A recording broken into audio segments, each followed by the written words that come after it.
Hi there. Tonight we're diving headfirst into a subject that might just make you reevaluate your own bedtime routine.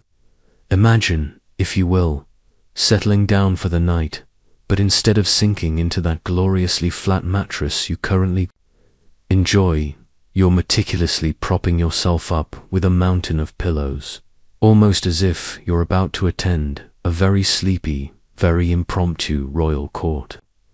That's right, we're peeling back the centuries to the Middle Ages, a time when a good night's rest often meant not lying down flat. You probably won't survive the night in comfort if you had to sleep like that. But don't worry, we're not actually going to force you to try it. We're going to explore the fascinating, sometimes bizarre, and surprisingly logical reasons why people in medieval Europe often chose to sleep in a half-sitting or propped-up position. Forget what you think you know about simply lying down and drifting off. For our ancestors, sleep was a far more complex affair, intertwined with superstition, practicality, and even social etiquette. It wasn't just about comfort. It was about survival, both physical and spiritual. So, before you get comfortable, take a moment to like the video and subscribe, but only if you genuinely enjoy what I do here. And hey, if you're up for it, why not tell us where you're tuning in from and what time it is for you right now? It's always fun to see how far and wide our sleepy community stretches down. Now dim the lights, maybe turn on a fan for that soft background hum, and let's ease into tonight's journey together. We're about to unpack the secrets of medieval slumber, one propped-up historical fact at a time. You'll find yourself wondering if your own perfectly flat bed is perhaps a modern anomaly, or if our medieval counterparts were onto something we've long since forgotten. It's a journey into the past that just might change the way you think about catching those. We'll delve into fears of death, the curious belief in bad air, and even the social gatherings that took place right there in the bedchamber.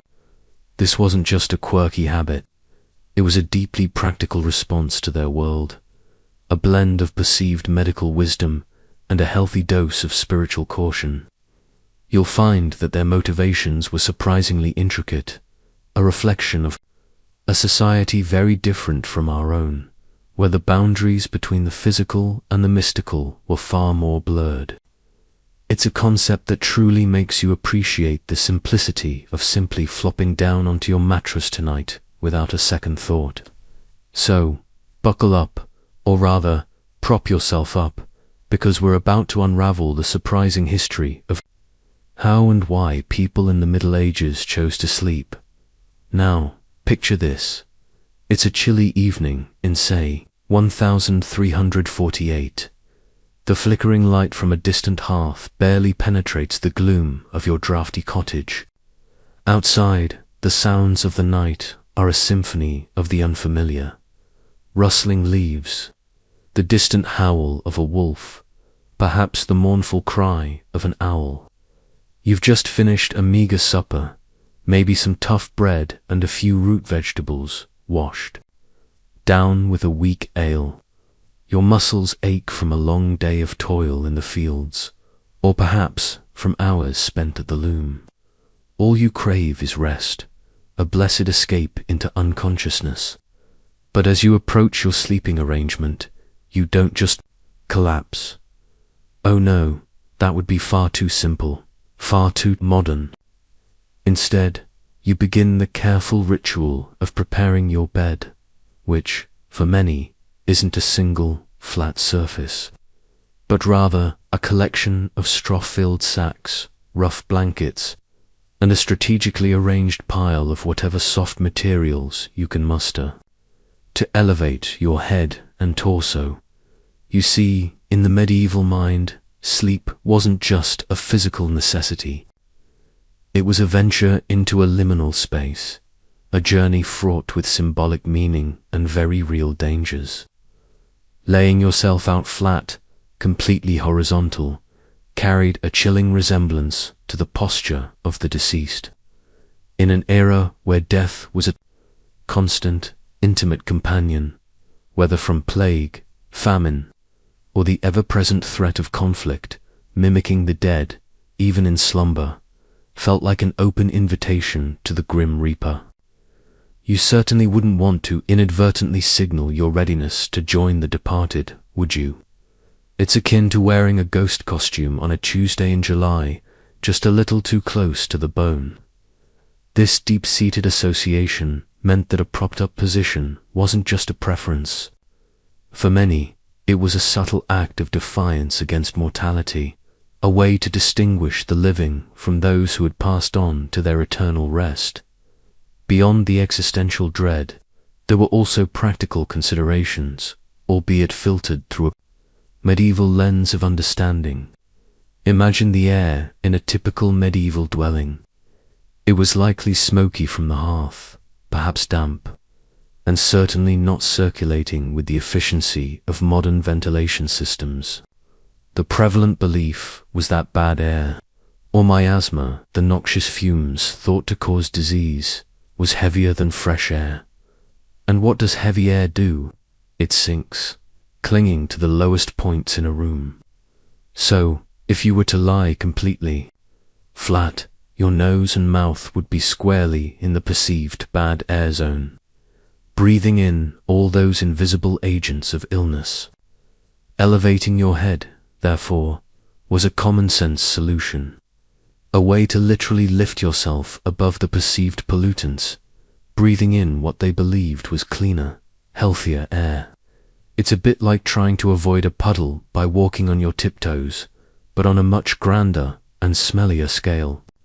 This theory, while scientifically flawed, was a powerful motivator, illustrating how their environmental understanding, however basic, directly influenced their nightly routines. And let's not forget the subtle, creeping fear of the unseen. For many medieval folk, the spiritual realm was not some distant, abstract concept. It was intertwined with daily life. Demons, spirits, and other nefarious entities were believed to be very real and very active, especially after dark. One particular vulnerability during sleep was the open mouth. The horrifying thought was that if you lay flat, slack-jawed, and vulnerable in your slumber, a mischievous or malevolent spirit could simply fly in. Gulp. To avoid such an uninvited guest, propping yourself up, making it harder for your mouth to fall wide open, became a form of spiritual self-defense. It's a charmingly medieval solution to a problem that, thankfully, most of us don't have to worry about these days. Historians still argue whether this specific fear was a primary driver for the masses, or more of a reinforcement for an already existing practice. But its cultural presence is undeniable. The psychological impact of such a belief system meant that sleep, far from being a simple, restorative process, became a nightly vigilance, a subtle battle against unseen forces. You weren't just resting, you were defending yourself, one pillow at a time, against literal ethereal squatters. It's enough to make you appreciate the simple, demon-free snore of modern times, isn't it? This peculiar preference also bled into the social fabric of the time.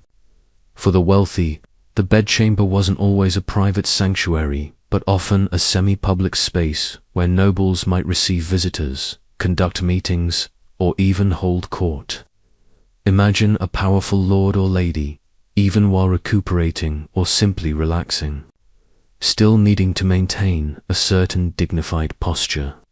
Lying flat and vulnerable wouldn't convey authority or readiness.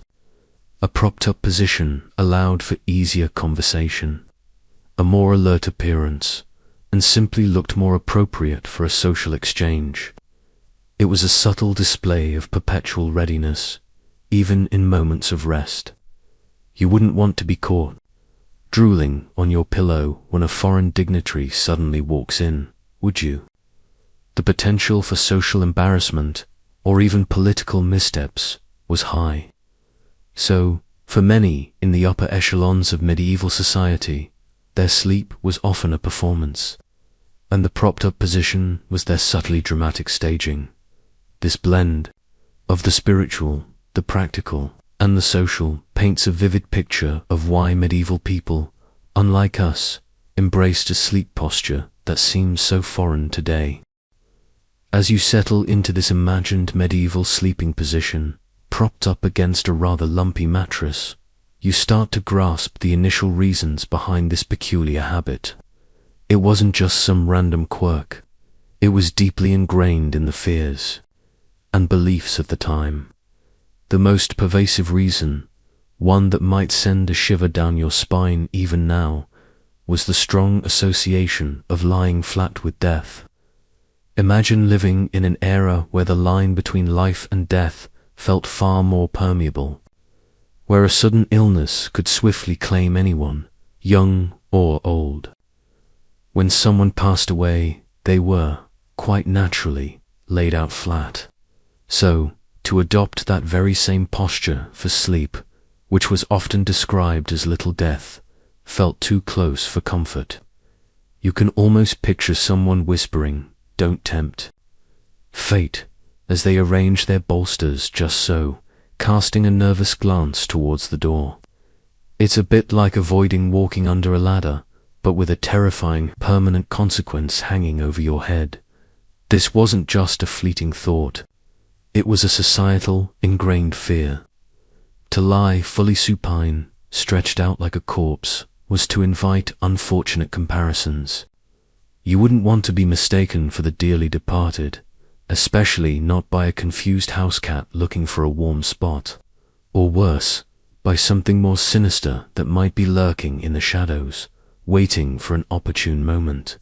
The medieval mind was steeped in a worldview where the spiritual and the physical were intimately connected.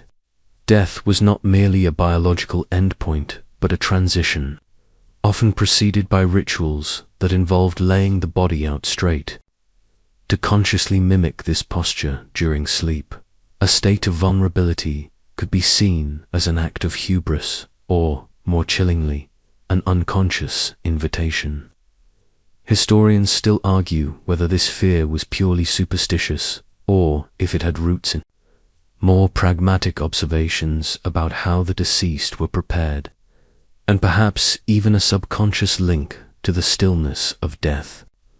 But regardless, the psychological impact was profound, certainly enough to influence the widespread adoption of a more elevated sleeping style.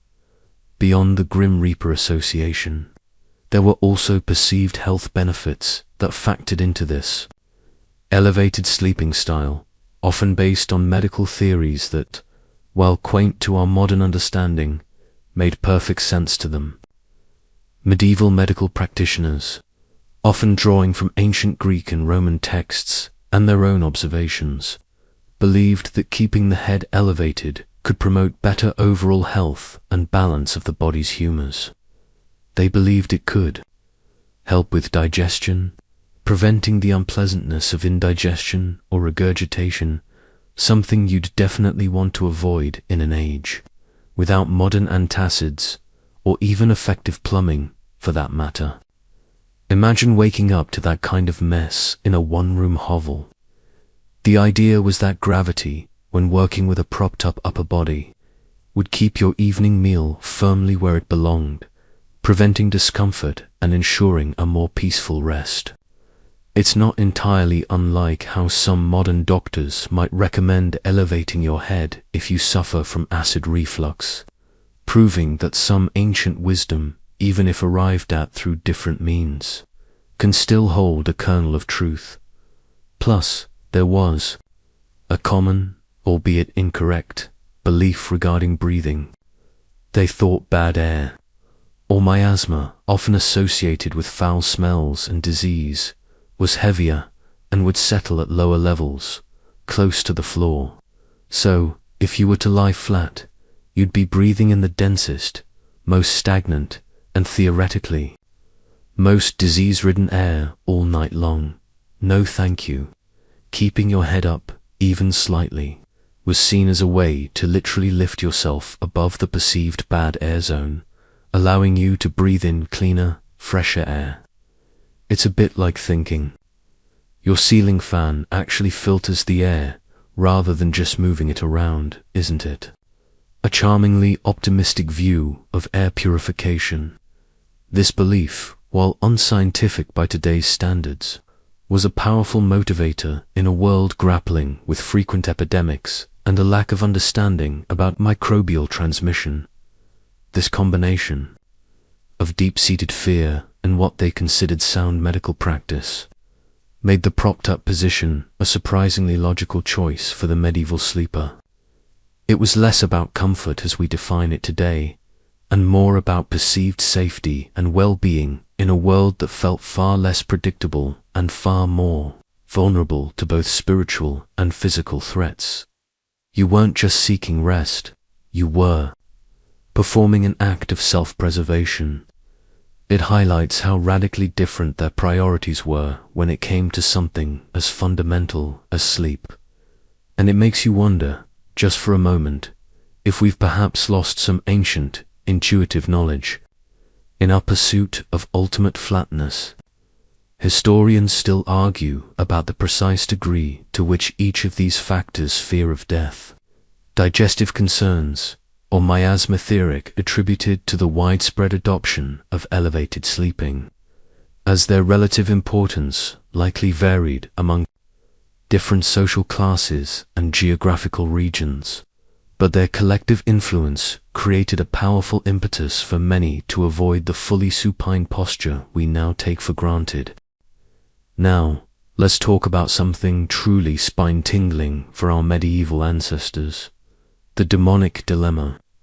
You might scoff now, tucked safely under your duvet, perhaps with your phone scrolling through calming videos. But back in the 1300s, the spiritual world felt incredibly close, sometimes uncomfortably so. People genuinely believed that malevolent spirits, demons, and other unsavory entities lurked just beyond the veil of perception, eager to cause mischief or worse. These weren't abstract concepts from a fantasy novel. They were perceived as very real, very present threats that could influence one's health, fortune, and even eternal soul. And guess what one of their perceived points of entry into the human body was, especially when you were at your most vulnerable? You guessed it, an open mouth. Think about it for a moment. When you're lying flat on your back, completely relaxed, in a deep sleep, your jaw tends to go slack. And what happens when your jaw goes slack? Your mouth, more often than not, falls open, perhaps with a soft little snore escaping, gasp. For the medieval mind, this wasn't just a slightly undignified look for a slumbering noble or a potentially noisy habit for a peasant. It was an open invitation. Welcome, demon. Make yourself at home in my unsuspecting innards. The front door is wide open and the lights are out. The thought alone was enough to send shivers down one's spine and make you want to sleep with your teeth clenched, or, better yet, propped up so your head was angled, making a wide open mouth less likely. It's a bit like closing your windows and locking your doors at night to keep out unwelcome guests, only instead of a nosy neighbor, you're preventing spiritual possession. No biggie, right? Just a casual nightly battle against the forces of darkness. This fear wasn't just a fringe belief held by a few eccentric hermits in the wilderness. It was a fairly common concern, often reinforced by religious teachings of the time. Sermons would paint vivid pictures of the devil and his minions, ever-present threats seeking to corrupt the faithful. Superstition and religious piety often walked hand in hand in the medieval period, and protecting oneself from spiritual harm was as crucial as protecting oneself from physical danger. So, while you might think it's just a funny historical tidbit now, for them, it was a very real, very terrifying aspect of their nightly routine. The vulnerability of sleep, where one's conscious defenses were down, made it prime time for supernatural mischief. The propped-up sleeping position, therefore, served as a kind of physical ward, a subtle act of spiritual precaution. By maintaining a slightly more upright posture, one could theoretically keep their mouth closed or at least less invitingly agape, thereby sealing off a perceived entry point for malevolent entities. It was a simple, yet profoundly significant, act of self-preservation in a world where the unseen was often more terrifying than the seen. Historians still argue whether this specific fear was a primary driver for the masses, or more of a reinforcement for an already existing practice, perhaps blending with the fear of death we discussed earlier. But its cultural presence is undeniable, appearing in various forms throughout folklore and cautionary tales of the era. This belief also touches upon the medieval understanding of the soul and its interaction with the body. To have a demon enter meant not just physical discomfort, but potentially spiritual corruption or outright possession, a fate far worse than any earthly ailment. So, a seemingly simple act like adjusting one's pillows took on immense spiritual weight. It highlights how deeply intertwined the physical and spiritual realms were in their daily lives, permeating even the most mundane activities. You weren't merely preparing for rest. You were fortifying your spiritual defenses, hoping to wake up with your soul and your mouth intact. It's enough to make you appreciate the simple, demon-free snore of modern times, isn't it? And perhaps makes you wonder if that random twitch in your sleep isn't just a muscle spasm, but a demon trying to find a workaround. Just kidding, mostly. The concept of a vulnerable aperture extended beyond just the mouth. Some beliefs even suggested that other orifices could be targets for less savory spirits, adding to the general anxiety surrounding complete relaxation. But the mouth, being the primary channel for speech and breath, held particular symbolic importance. The very act of exhaling and inhaling was seen as a connection to the vital life force, making it a critical point of protection. So, next time you yawn widely before bed, just be thankful you're not living in the 1300s, where every big stretch might have felt like a risky proposition. The medieval sleeper had to contend with far more than just a noisy neighbor or an uncomfortable mattress. They were on the front lines of a spiritual war, fought one breath and one closed mouth at a time. This adds a unique layer of psychological depth to their nightly habits, transforming a simple act into a complex ritual of protection and belief. Beyond the spectral threats that kept medieval sleepers on edge, there was a rather more grounded, if scientifically flawed, concern that also nudged them into that elevated position: the belief in bad air, high beds. You see, their understanding of atmospheric conditions and disease transmission was a far cry from our modern microbiology. We know now about viruses and bacteria floating around, but back then, the prevailing theory for illness was miasma, the idea that disease was spread by a noxious, invisible bad air emanating from decaying organic matter, stagnant water, or generally unsanitary conditions. And what did they believe about this malevolent air? They thought it was heavier than fresh air. And what does heavy air do? It settles down low, near the floor. Imagine yourself in a medieval bedroom, which, even in a wealthy household, might have been poorly ventilated and prone to mustiness. In a peasant's home, the air quality could be even worse, mixing the smells of livestock, cooking, fires, and human habitation. If you're picturing yourself sleeping flat on your back in such an environment, you'd essentially be breathing in the densest, most stagnant, and theoretically most disease-ridden air all night long. No thank you. For a medieval person, this was not just an unpleasant thought. It was a serious health risk.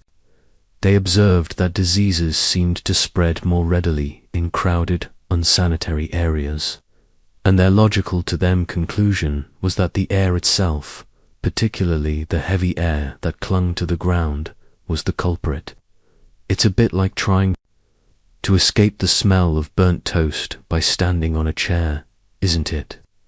Not entirely effective by our standards, but the intention to avoid perceived airborne threats was certainly there. The solution, therefore, was elegantly simple in their minds. Elevate your head.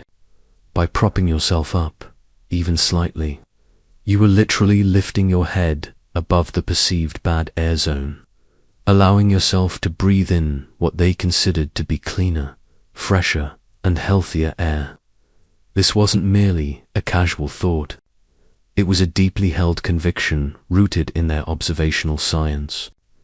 They saw how foul smells lingered in low-lying areas, how illness seemed to spread in crowded, poorly ventilated spaces, and their conclusion was that the air itself, the very substance you breathed, was the culprit, especially when it was heavy. This belief was a significant component of medieval health practices and hygiene. Furthermore, this idea of miasma wasn't just limited to preventing illness in general. It also factored into specific medical advice.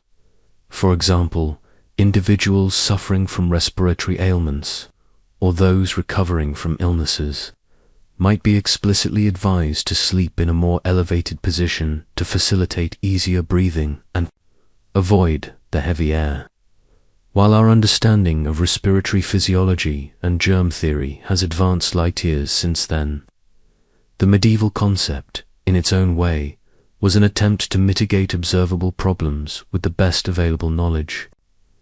They were connecting dots based on sensory input: smell, visible dampness, the general feeling of stuffiness, and forming a coherent, if incorrect, theory.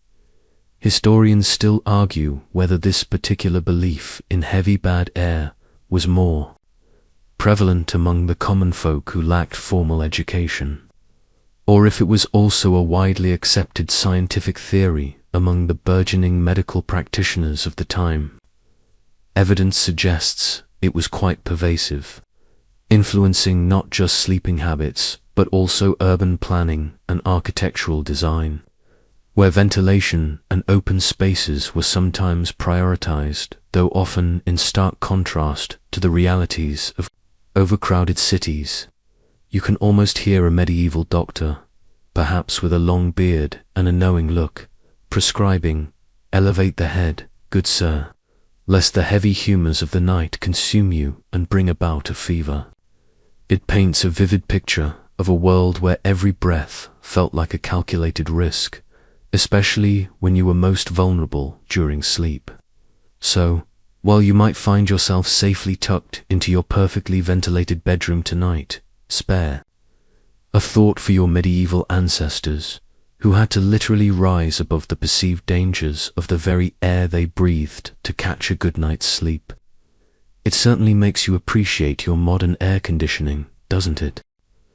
Beyond the fears of death and dodgy air, there was a rather more practical, bodily concern that also nudged medieval sleepers into an elevated position: digestion. Now, you might think, what does my dinner have to do with how I sleep? Well, quite a lot, actually, especially when your dinner might have consisted of heavily spiced, sometimes questionable, meats, and very little in the way of modern anticides or digestive aids. Imagine, for a moment, a typical medieval feast, perhaps in a grand hall, or even a simpler, hearty meal in a peasant's home. It might include thick stews, roasted game, coarse bread, and maybe some fermented drinks. After such a substantial, often rich, meal, lying perfectly flat posed a challenge to the digestive system, as they understood it, Sleeping in a slightly raised position was genuinely believed to aid digestion.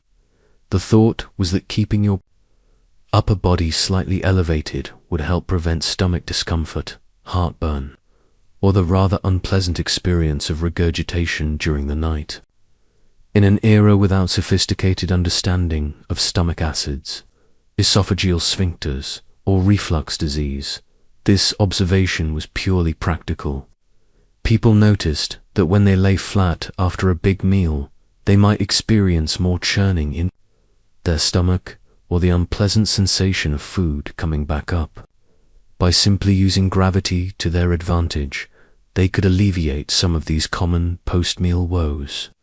It's not entirely unlike how some modern doctors might recommend elevating your head if you suffer from acid reflux, proving that some ancient wisdom, even if arrived at through different means, can still hold a kernel of truth. Keep it down, good sir, keep it down, could have been a nightly mantra, a quiet prayer to the digestive gods. This wasn't just a folk remedy passed down through generations. It found its way into some of the medical texts of the era, and even in later centuries, we see similar recommendations. Physicians and learned scholars of the time, operating within the framework of humoral theory, which suggested that the body was made up of 4 basic humors: blood, phlegm, yellow bile, and black bile, believed that proper digestion was crucial for maintaining the balance of these humors, and thus overall health. An elevated sleeping position could be prescribed to prevent an imbalance or to help a patient whose humors were already askew. For someone suffering from a surfeit or an excess of a particular humor due to a poor diet or ill health, promoting smooth digestion was paramount. So, while they didn't have gastroscopes or pH meters, their clinical observations led them to a similar conclusion as ours regarding the benefits of elevation for digestion. Furthermore, consider the sheer discomfort of waking up to a bout of indigestion or worse, vomiting, in a medieval home. There were no convenient bathrooms just down the hall. A midnight upset stomach in a shared room, perhaps with multiple family members or even servants sleeping nearby, would have been highly unpleasant and disruptive for everyone involved. Therefore, any practice that could mitigate such occurrences would be highly valued. The focus wasn't just on individual comfort, but also on maintaining a semblance of order and peace within the sleeping quarters. It's a bit like arranging your snacks carefully on a long journey to avoid any embarrassing crumbles. You're thinking ahead for a smoother ride. Historians still argue whether this digestive benefit was a significant factor for the general populace, or more of a concern for the wealthy, who could afford richer diets and thus faced more issues with surfeits.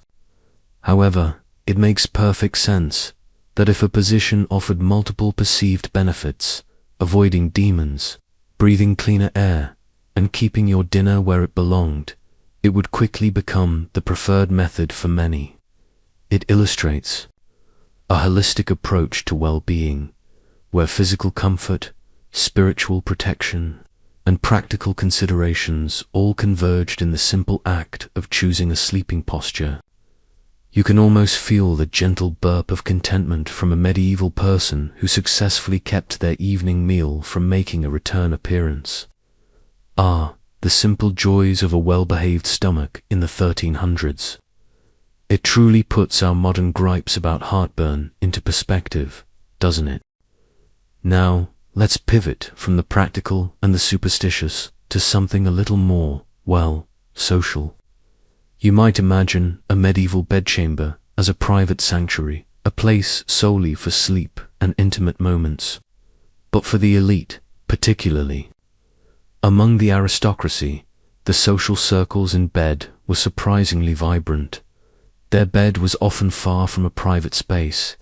It was a semi-public hub, a stage for receiving visitors and even conducting affairs of state.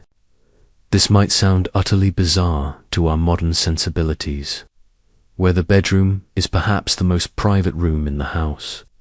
But in medieval castles and grand manors, privacy, as we understand it, was a rare luxury. Imagine being a powerful lord or lady in, say, 1450. Your bedchamber isn't just where you sleep, but where you are seen to be sleeping, or at least resting. You might have courtiers waiting to offer advice, servants attending to your needs, even petitioners hoping to gain your favor, all milling about or waiting in various anterooms.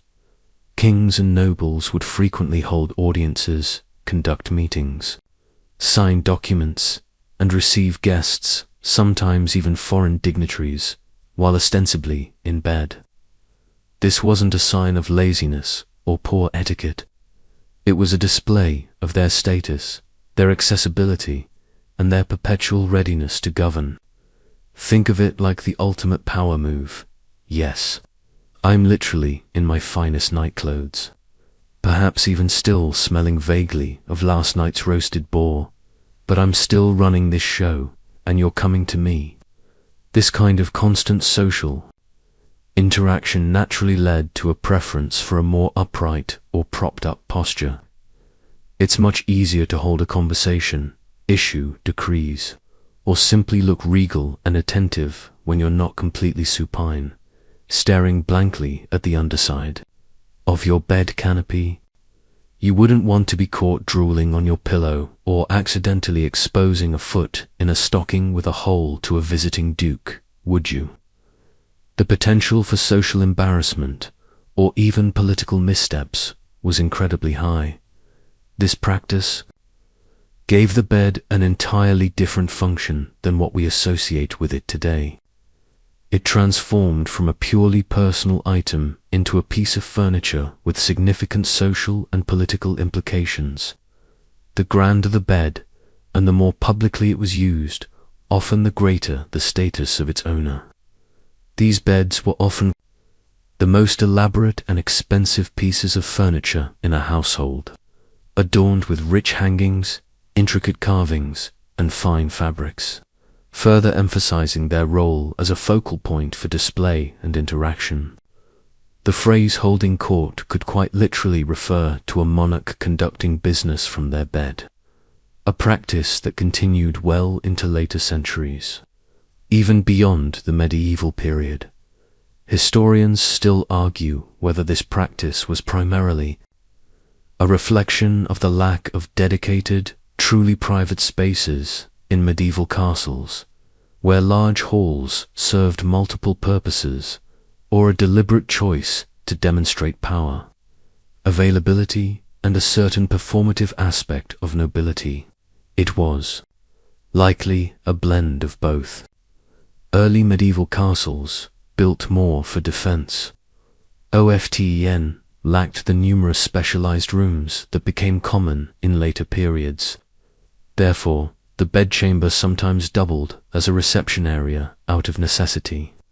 However, over time, the custom became entrenched, a clear signal of one's station. The very act of a king conducting state affairs from his bed reinforced his supreme authority, showing that even in his moments of rest, he was still the center of the kingdom. Furthermore, consider the sheer logistics of such an arrangement. If you had retainers sleeping on the floor of your chamber, or guards just outside your curtains, as was often the case, maintaining a somewhat upright posture would make transitions from sleep to wakefulness, or from rest to conversation, much smoother. You wouldn't have to scramble upright, trying to regain your composure if someone of importance suddenly entered or needed your attention. It implies a constant, subtle readiness, even when supposedly at rest.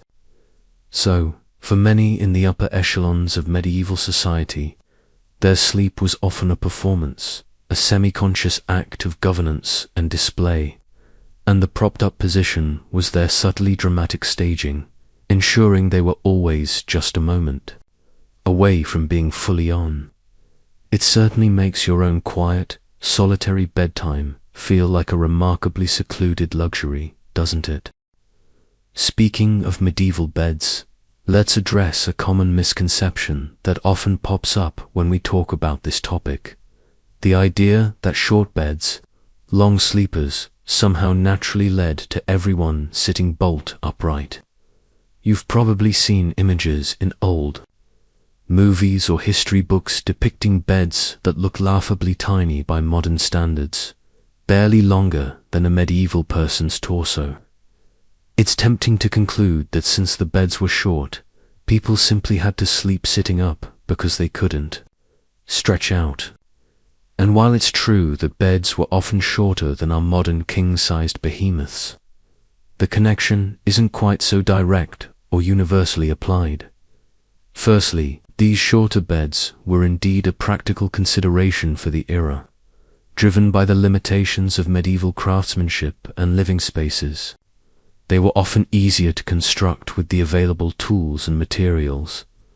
Imagine trying to cut and transport massive timber beams without modern saws and machinery, and in smaller living spaces, particularly in a cramped urban dwelling or a humble rural cottage. A more compact bed was simply more manageable and efficient for fitting into tight corners or against walls. Furthermore, historical evidence suggests that many people, even when sleeping in a propped-up position, would have curled their legs or pulled them up towards their chest, rather than attempting to stretch them out rigidly. This posture, which many still find comfortable today for lounging on a sofa, would have made even a seemingly short bed quite comfortable for a semi-upright sleeper. It's a bit like how you might curl up on a sofa that's not quite long enough to fully recline on, isn't it? You simply make it work, adapting your body to the available space rather than forcing the furniture to adapt to a fully extended posture. Secondly, the materials used for beds in that era were vastly different from our contemporary spring mattresses and memory foam. We're not talking about perfectly flat, rigid support surfaces. Medieval beds could be anything from a simple straw palliasse laid directly on the floor to an elaborate wooden frame with ropes strung across it, which then supported a mattress made of straw, wool, feathers, or a combination thereof. These materials, especially the straw and wool, weren't designed for uniform, flat support in the way modern mattresses are. Instead, they allowed for more molding and shaping, meaning a propped-up position could be relatively easy to achieve and maintain with the right strategic arrangement of padding. The bed wasn't a static slab. It was a malleable surface.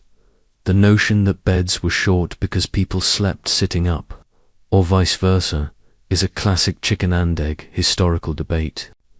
Historians still argue whether the shorter length of beds was a direct cause of upright sleeping, forcing people into that position, or merely an adaptation to a pre-existing preference for it, perhaps driven by the superstitious or health-related reasons we've already discussed. It's likely a more complex interplay. The design of beds, in many cases, simply accommodated the prevalent sleeping habits, which included being propped up. If everyone was already sleeping, curled or elevated, there was less demand for beds that stretched to 6 feet or more in length. Moreover, the social custom, particularly among the wealthy, of receiving guests or conducting business from the bed, remember those social circles in bed, also favored a bed that didn't require one to be fully extended. A shorter bed, combined with bolsters and pillows, made it easier to transition from horizontal resting to a more upright, conversational posture without looking awkward or having to fully stand up. It all ties back to the multi-purpose nature of the medieval bed and bedchamber. So, while the beds might look diminutive to our modern eyes, they were perfectly suited for the varied and often elevated sleeping styles of the time. They represent a pragmatic adaptation to the living conditions and cultural norms of the era, not necessarily a forced discomfort. It truly makes you appreciate the standardized, often oversized beds we have today, where your biggest concern is often just which side of the bed you'll claim. To truly grasp the mechanics of medieval elevated sleeping, we need to talk about the unsung heroes of comfort in that era. Pillows and bolsters galore. Forget your single, sad, perfectly plump modern pillow. Medieval people, especially those who could afford it, were masters of strategic cushioning. It wasn't about having one giant wedge pillow or some ergonomically designed foam monstrosity. Instead, it was an artful arrangement of various shapes, sizes, and densities, meticulously placed to achieve that perfect, slightly inclined slope, all without the benefit of a fully engineered, adjustable bed frame. Imagine your head and upper back being meticulously propped up with a veritable mountain of textiles. You'd have large, firm bolsters, which are essentially long, cylindrical pillows, often as wide as the bed itself. These would be placed strategically behind your back, acting as a foundational support to create the initial incline. Sometimes they might also be placed beneath your knees or along your sides for additional support and to prevent you from sliding down. Then, layered on top of these foundational bolsters, you'd find an assortment of smaller, softer pillows. These might be stuffed with down for the truly wealthy, offering a luxurious softness. For those with more modest means, fillings could include feathers, wool, or even more prosaic materials like dried leaves, straw. Remember our mention of straw, pelasses from the previous sections, or chaff.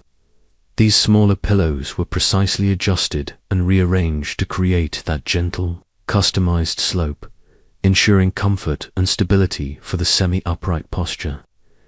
It's a bit like building a miniature, personalized mountain range for your spine, isn't it? Except, hopefully, much softer and far less prone to avalanches. You can almost see yourself fussing with them, trying to find just the right angle to avoid both neck cramps and demonic intrusions. This wasn't just about throwing a few cushions around indiscriminately. It was a deliberate and skilled method to provide both adequate support and the necessary elevation without requiring a complex, engineered bed frame. The prevalence of these items in household inventories, wills, and even dowry lists from the time speaks volumes about their importance. They weren't mere decorative items placed haphazardly. They were functional necessities for a good night's rest in the medieval style. A well-stocked bed, particularly with quality bolsters and pillows, was a sign of comfort and status, second only to the bed frame itself in importance for the sleeping experience. Historians still argue about the exact composition and quality of these fillings across different social strata and regions. For instance, while down was highly prized, it was likely reserved for the very elite, leaving coarser, cheaper alternatives for the majority. But one thing is clear: if you wanted to sleep propped up effectively, you needed a serious arsenal of soft goods. The sheer volume of bedding also served other practical purposes in a often cold and drafty medieval chamber. Piling up layers of textiles, including not just pillows but also heavy blankets and furs, helped to trap warmth, crucial in homes without central heating, as we touched on in the fireplace warmth section. These layers added insulation, turning the bed into a cozy nest that retained body heat. So, the cushions weren't just for propping. They were also for snuggling and staying toasty warm.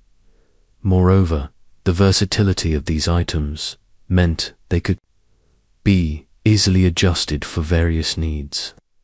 For someone experiencing illness, thinking back to our sick bed perspective, The ability to reconfigure the pillows for maximum comfort or to aid breathing would have been invaluable.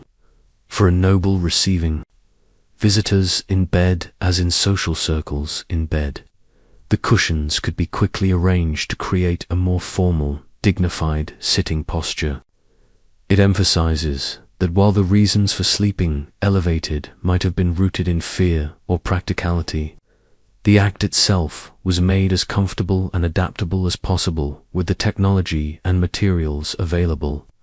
No medieval person was willingly enduring a stiff neck if they could help it, even if they were simultaneously warding off demons and ensuring their digestion was behaving itself. Their solution was ingenious in its simplicity, providing both support and multifunctional use. It truly makes you appreciate how many specialized gadgets we have now to achieve what they did with mere fabric and stuffing. It's crucial to clarify something right now. To avoid a rather stiff misconception, medieval people generally did not sleep fully upright. If you're picturing someone perfectly perpendicular to their mattress, looking as if they're waiting for a bus to dreamland, you're slightly off. While the term sleeping sitting up is often used in common parlance and even historical discussions, it's more accurate to envision a partially upright or elevated position. This distinction is vital for understanding the nuance of medieval sleep and challenging our modern assumptions about comfort. Think of it less like sitting in a rigid, unforgiving chair and more like reclining comfortably in a modern armchair, with your feet up, or perhaps lounging on a chaise lounge on a warm summer's day. The goal wasn't to defy gravity completely and sit at a strict 90-degree angle. Rather, it was to achieve a gentle slope, a significant incline from a completely flat, supine position. This was made possible, as we've discussed, by that ingenious use of pillows and bolsters galore. They created a supportive ramp for the upper body, allowing the sleeper to avoid the perceived dangers and discomforts of lying completely flat, while still maintaining a remarkable degree of comfort. You wouldn't want to wake up with a crick in your neck that made you resemble a medieval gargoyle, after all, would you? That would defeat the purpose of rest entirely. This distinction is important because it highlights the practicality and adaptability of their sleeping habits. While superstition and medical theories certainly played a significant role, like the fears of demonic dilemma or bad air, high beds, they weren't necessarily sacrificing all physical comfort for the sake of these beliefs. They were adapting their sleep to their cultural anxieties and environmental realities in a way that was both functional and, by their standards, restful. The human body is remarkably adaptable, and what seems uncomfortable to us, accustomed to our perfectly flat and supportive mattresses, might have been perfectly normal and even preferred for them. Furthermore, direct visual evidence from the period, such as medieval illuminated manuscripts, tapestries, and paintings which we touched on in visual evidence, rarely show figures sitting at a perfect 90-degree angle while in bed.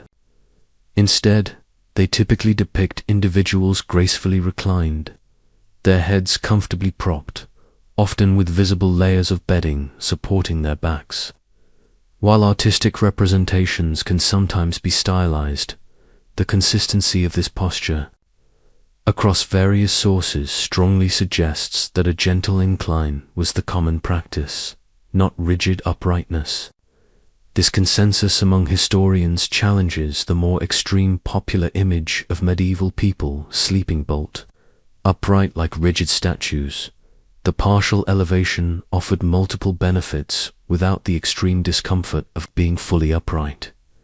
It allowed for easier breathing, better digestion, and a quicker transition to wakefulness if needed, linking back to ideas of nocturnal vigilance. It was a compromise between perceived safety and actual physical rest. Also, the construction of medieval beds themselves, which were often shorter and more adaptable than our rigid frames' short beds. Long sleepers lent themselves well to this semi-reclined posture, rather than forcing a fully extended one. Historians still argue about the precise degree of elevation that was most common among different social classes and in various regions. Was it a gentle slope of 30 degrees or closer to 45? The specifics are lost to time and individual preference, but the overall pattern is clear. It was an incline, not a vertical. This nuance truly makes you appreciate the ingenuity of medieval people in finding solutions to their unique challenges. They didn't have ergonomic consultants or sleep labs, but through trial and error, superstition, and practical observation, they developed a sleeping posture that served their needs surprisingly well. It shows a nuanced approach to slumber, one that blended spiritual precaution with a desire for restorative rest, proving that even with demons and heavy air to contend with, a good night's sleep was still a priority, just achieved in a remarkably different way. Now, let's turn our attention to the more authoritative voices of the past, the medical mandates that sometimes underscored these elevated sleeping practices. While folk beliefs and superstitions certainly held sway, shaping the popular imagination around sleep, think back to the demonic dilemma and bad air, high beds. It wasn't just old wives' tales floating around. Some of the most respected medical texts and treatises from the Middle Ages and even into the early modern period actually recommended an elevated sleeping position for a variety of health reasons, lending a degree of intellectual gravitas to the practice. These recommendations weren't always about warding off literal demons, though the prevailing anxieties certainly influenced health perceptions and diagnoses. Instead, they often focused on very tangible, albeit sometimes misdiagnosed or poorly understood, physical ailments and bodily functions. As we touched upon earlier in our discussion of digestion's role, aiding the stomach was a significant concern. Doctors at the time, operating without the benefit of modern diagnostic tools or a complete understanding of human anatomy and physiology, relied heavily on observation and the humoral theory. They observed that a flat posture might exacerbate issues like indigestion, heartburn, or the uncomfortable sensation of food rising after a meal. Therefore, they would advise patients to sleep propped up, believing that gravity would assist the stomach in keeping its contents down and facilitating smoother digestion. It was a common-sense observation that an elevated head could help keep food where it belonged. A simple yet often effective palliative measure in an era without modern pharmaceuticals like antacids or PPIs. You can almost hear a medieval physician, perhaps with a long beard and a knowing look, prescribing, elevate the humours. Good patient, elevate the humours, and let gravity be thy guide. Beyond digestion, there were also beliefs that an elevated position could improve breathing, particularly for those suffering from respiratory issues like persistent coughs, congestion, or ailments that caused shortness of breath. In a time when diseases like tuberculosis, then known by various names like consumption, and other lung ailments were rampant and often deadly, any perceived advantage in facilitating clearer airways was eagerly embraced. While their understanding of respiratory physiology was rudimentary, they didn't know about alveoli or bronchioles. They could observe that a patient propped up seemed to breathe with less struggle than one lying flat. This practical relief, even if not fully explained by modern science, was sufficient reason for its recommendation. It's a bit like how we intuitively sit someone up if they're choking. Some instincts are timeless, These medical recommendations also extended to post-operative care or recovery from severe illnesses. When a patient was weak or prone to vomiting, an elevated position would reduce the risk of aspiration and make them generally more comfortable, preventing further complications. The sickbed, therefore, became a primary context where the elevated position was not just a custom but a therapeutic instruction, further solidifying its perceived benefits in the collective consciousness. Remember our discussion on the sick bed perspective. These medical directives were a formalization of that common-sense approach to comfort during illness. Historians still argue about the true prevalence and uniformity of these medical recommendations across different regions and time periods in medieval Europe. Access to learned physicians was often limited to the wealthy and aristocratic classes, so it's uncertain how widely this specific medical advice permeated the daily lives of the general populace. However, the fact that such advice appeared in the scholarly medical works of the time lends a degree of scientific for the era, at least credibility and authority to the widespread practice of not sleeping completely flat. It wasn't just common folk holding superstitions. It was also the learned elite, the medical establishment, providing evidence-based reasons for it. This shows that the medieval approach to sleep was a complex blend of ancient traditions, deeply held superstitions, and what they considered to be the best available medical knowledge, all contributing to a sleeping posture that, to our modern eyes, seems utterly foreign, yet was perfectly logical to them. Beyond the written prescriptions of medieval doctors and the pervasive whispers of superstition, a truly fascinating layer of evidence for these elevated sleeping habits comes from visual evidence. If you pore over medieval illuminated manuscripts, delve into tapestries that adorned grand halls, or carefully examine early paintings, you'll often spot depictions of people in bed that give us a vital glimpse into their nightly routines. These weren't just artists taking creative liberties, dreaming up fanciful scenes. In many cases, they were meticulously capturing the common practices and realities of their time. Providing a window into everyday life, you'll rarely see a perfectly horizontal figure tucked flat under a duvet, as you might expect in a modern depiction of sleep. Instead, the figures are frequently shown propped up, often with a visible mound of pillows or bolsters behind them, creating a distinct incline for their upper bodies. Their heads are elevated, their torsos at a gentle, comfortable-looking slope. Sometimes they even look quite alert, perhaps engaging in an activity that suggests they are not in deep sleep, but rather resting or conversing. For instance, you might see a figure reading a book if they were among the literate few, which, let's be honest, wasn't everyone in the Middle Ages, or perhaps receiving a visitor, as we discussed in our exploration of social circles in bed. It's a bit like looking at an old photograph and noticing everyone's fashion sense or the peculiar design of their furniture. It tells you a lot about the era without needing a single word of explanation. The visual language speaks volumes. These artistic representations, while subject to the conventions and symbolisms of medieval art, consistently reinforce the idea that a fully supine sleeping posture was not the norm. Medieval art often aimed for clarity and recognition, depicting scenes in a way that viewers of the time would immediately understand as realistic or representative.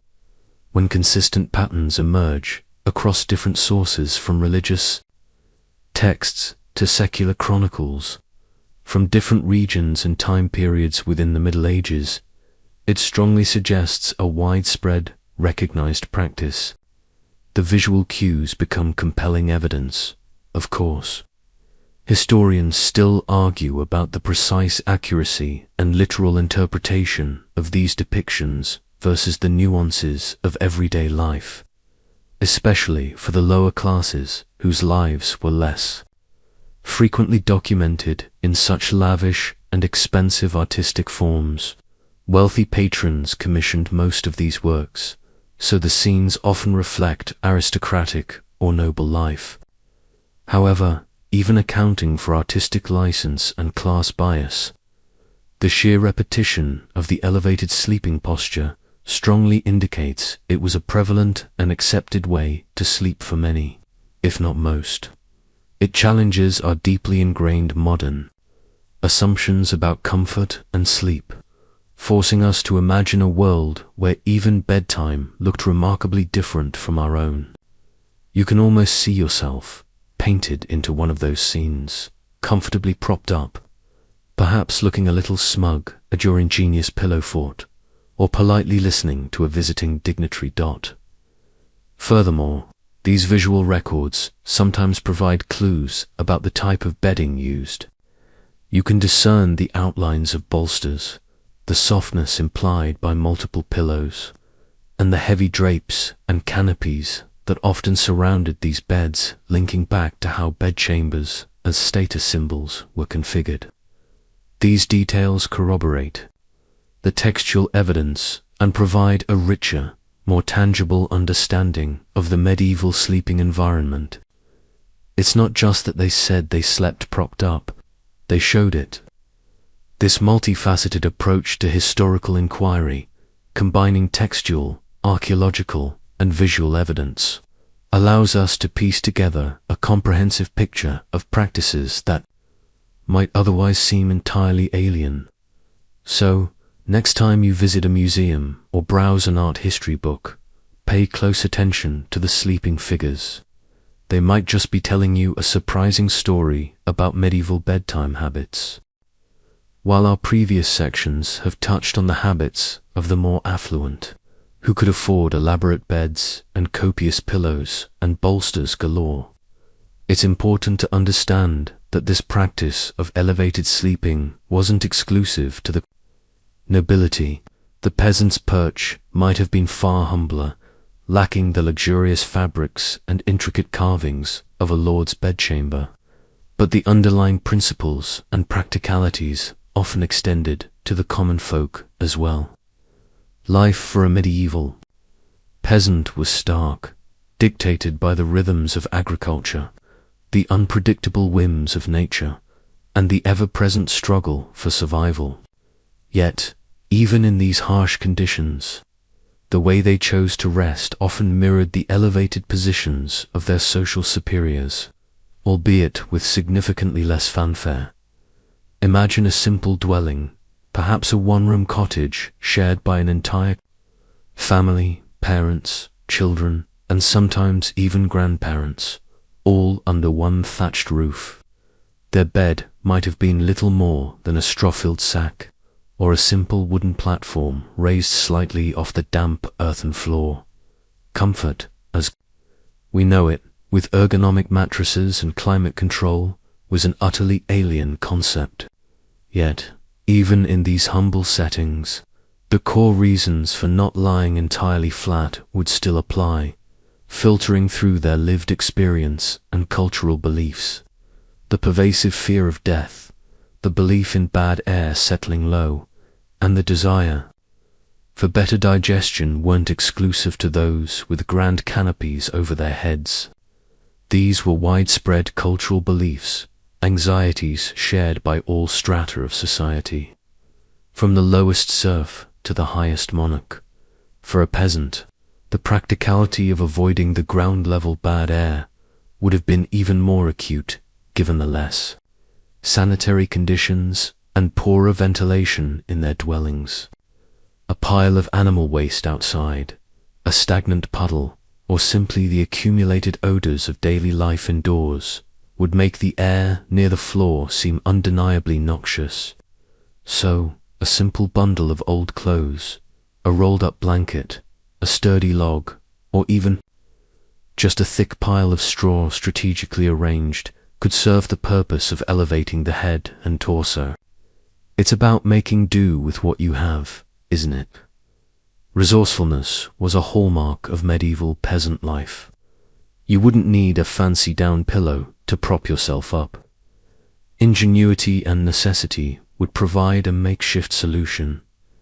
The practical considerations of beds also applied universally. Shorter, easier to construct sleeping arrangements were the norm across the board simply because materials were harder to come by and woodworking was more rudimentary. A peasant's bed, if they had one beyond a simple mat, would certainly not be sprawling. And while the social aspect of receiving formal visitors in bed might have been less formal for a peasant, the idea of an elevated posture offering a sense of alertness or simply being more practical for shifting positions in a cramped, shared space still held true. In a one-room dwelling, constant movement and interaction were likely even during nighttime hours, and a fully supine position might be more disruptive or less practical for waking up quickly for a child or tending to a fire. Historians still argue about the exact prevalence and consistency of elevated sleeping practices among the poorest segments of society, as their lives were far less documented than those of the wealthy. Peasant life left fewer written records, fewer artistic depictions, and fewer surviving artifacts related to everyday comfort. However, it's reasonable to assume that widespread cultural beliefs, combined with practical limitations and a shared understanding of basic comfort, or rather, the avoidance of acute discomfort, would have encouraged a similar, albeit less luxurious and more improvisational, approach to sleep across all social strata. After all, a demon doesn't check your tax bracket before deciding to pay a visit, and bad air doesn't care if you're a lord or a serf. The shared human experience of fear, disease, and the desire for practical solutions transcended social divides, shaping even the most personal acts like sleep. So, next time you consider the good old days, remember that even the simplest act of going to bed involved a complex array of choices, many of which were shared by everyone from the king to the humblest farmer. Despite the practical reasons and even the nascent medical theories we've explored, we cannot underestimate the enduring power of superstition's lingering shadow over medieval sleeping habits. While discussions of digestion and social customs offer logical explanations to our modern minds, the deeper, more primal fears about vulnerability during sleep remained a potent, almost visceral force, especially regarding the deeply ingrained association of lying flat with death. This was not merely a quaint folk belief. It was a profound cultural anxiety that permeated daily life. This wasn't just a fleeting anxiety. It was a deeply ingrained cultural phobia that often bordered on a taboo. Death was an ever-present reality. In medieval life, far more immediate and frequent than for many of us today. Plagues like the Black Death, which swept through Europe in the mid-14th century, a mainstream historical fact for this period. Famines and endless conflicts meant that a healthy person could be gone in a matter of days or even hours. When someone died, their body was laid out flat, often prepared and presented in a supine position before burial. This solemn, horizontal finality became irrevocably linked in the collective consciousness with the cessation of life, to mimic that very posture in sleep, often referred to as little death, or a temporary suspension of consciousness, felt like actively tempting fate. It was a subconscious avoidance of a grim foreshadowing, a desperate psychological measure to distance oneself from the ultimate end. You certainly wouldn't want to accidentally role-play your own demise every single night, would you? It's like avoiding stepping on cracks in the sidewalk, but with much higher stakes and a very real, tangible fear of the consequence. Moreover, the fear of demons and malevolent spirits entering the body through an open mouth while lying vulnerable in sleep. A quirky tidbit we discussed earlier in the demonic dilemma section continued to resonate deeply. This wasn't merely a quaint belief from some isolated village. It was a serious spiritual concern for many across society. The church, while it didn't explicitly mandate propped-up sleeping, certainly fostered an environment where vigilance against spiritual evil and the constant threat of damnation was encouraged. The idea of protecting oneself, even in slumber when one's defenses were down, aligned perfectly with this pervasive ethos of spiritual warfare. The body, being a vessel for the soul, needed protection from external malevolent forces, and any perceived breach, however small, was a risk. This intertwining of the sacred and the profane meant that superstition wasn't just a separate category of belief. It was woven into the very fabric of medieval reality. While a physician might recommend an elevated position for digestion, a common person might adopt it equally, or perhaps more so, out of a deeply felt need to ward off evil. Historians still argue about the exact weight given to superstition versus practical concerns across different regions and time periods. Was the fear of death a more powerful driver than the desire for better breathing, or did they simply reinforce each other? The answers likely vary, but it's undeniable that these fears provided a strong psychological underpinning for the elevated sleep position, making it seem not just sensible, but existentially necessary. It illustrates how deeply integrated the physical and spiritual worlds were for medieval people, where even the seemingly mundane act of going to bed was imbued with layers of meaning and precaution. They lived in a world where the veil between the seen and the unseen was thin, and every action, including sleep, could have profound implications. So, next time you are preparing for bed, perhaps in a well-lit, secure room, take a moment to reflect on your medieval counterpart, who, in the dim glow of a sputtering lamp, would carefully arrange their crude pillows, not just for comfort, but as a silent prayer against the ever-present shadow of death and the unseen terrors of the night. Their sleep was a nightly vigil, a testament to the enduring power of human belief in the face of the unknown. Interestingly, the concept of elevated sleeping wasn't entirely a medieval invention confined to Europe. If we cast our gaze further back in time and across different civilizations, we find ancient echoes of similar practices, suggesting that humans have pondered the best way to rest, or simply to protect themselves, for millennia. This wasn't just a European quirk driven by specific medieval fears. Various cultures across different epochs developed their own rationales for not lying entirely flat, demonstrating a universal human adaptability and ingenuity in the face of diverse environmental, social, and spiritual concerns. Consider ancient Egypt, for instance. While they certainly had beds, and you might imagine pharaohs reclining in splendor on opulent furniture, their sleeping arrangements often involved a peculiar form of headrest. These weren't soft, fluffy pillows as we know them, but rather curved supports typically made of rigid materials like carved wood, stone, ivory, or even ceramic. These pillows were designed to elevate the head and neck, holding it in a fixed position. The primary reason for these hard headrests was often practicality, to protect elaborate hairstyles or heavy wigs from being flattened or disarranged during sleep. Imagine the hours spent meticulously braiding and styling hair in ancient Egypt.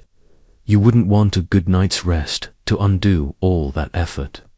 No one wants a bad hair day that lasts into the afterlife, right? This concern, while perhaps superficial, to our modern minds, was deeply practical for them, given the cultural significance of appearance. while perhaps not for the same spiritual or digestion-related reasons as medieval Europeans. It shows a clear precedent for elevating the head during slumber, albeit for a distinctly different cultural motivation. It's a bit like us using a neck pillow on a long flight to avoid a stiff neck, but with a lot more historical gravitas and a concern for next morning's aesthetic. Similarly, in various traditional East Asian cultures, particularly in ancient China and Japan, various forms of hard pillows or elevated headrests were common. In ancient China, pillows were often made from materials like bamboo, jade, wood, or porcelain, shaped to provide neck support and keep the head cool in hot climates. Japanese traditional sleeping often involved low platforms and sometimes hard, small pillows, makura, that supported the neck and head. These two served a combination of practical purposes, such as protecting elaborate hairstyles, maintaining ceremonial headwear, or promoting a sense of alertness even in rest. The idea that being fully prostrate might be too vulnerable, or that an elevated position could aid certain bodily functions, like cooling the head, seems to be a recurring theme across human history, albeit with different cultural spins. This cross-cultural recurrence highlights that the medieval European approach to sleep wasn't an isolated phenomenon, but part of a broader, long-standing human tradition of adapting sleep postures for comfort, practicality, and perceived well-being. It underscores that what we consider normal sleep is highly culturally constructed. Historians still argue whether these diverse ancient practices directly influenced medieval European habits through trade routes or intellectual exchange, or if they simply developed independently in different parts of the world due to similar practical observations about the human body and its environment. For instance, the general benefits of head elevation for breathing might have been an independent discovery. Regardless, it highlights that the medieval preference for elevated sleeping was not unique in history. It was one specific manifestation of a much older and more global human inclination to shape our rest according to our needs and beliefs. The past, as it turns out, often rhymes, even across vast oceans and thousands of years, reminding us that ingenious solutions to universal human needs can arise in surprisingly similar forms. To further illustrate these ancient parallels and demonstrate how diverse historical postures can be, let's take a quick detour to the era of the toga and the gladius, the Roman recline. While not directly about sleeping, understanding Roman dining customs gives us a fascinating insight into historical postures that diverge wildly from our own. You see, the Romans, particularly the elite citizens, didn't sit upright at tables for their lavish feasts as we do today, politely seated in chairs around a dining table. Instead, they adopted a distinctive semi-reclining posture, lounging on specially designed couches known as triclinia, plural for triclinium, which were typically arranged around three sides of a low central table. Guests would recline, often propped up on their left elbow, using their right hand to eat from dishes placed on the table within easy reach. This wasn't just a comfortable way to eat. It was a deeply ingrained social custom, a symbol of leisure, sophistication, and status. Imagine trying to eat a full meal, perhaps a roasted boar, a plate of exotic seafood, or even those infamous dormice. Don't knock it till you've tried it.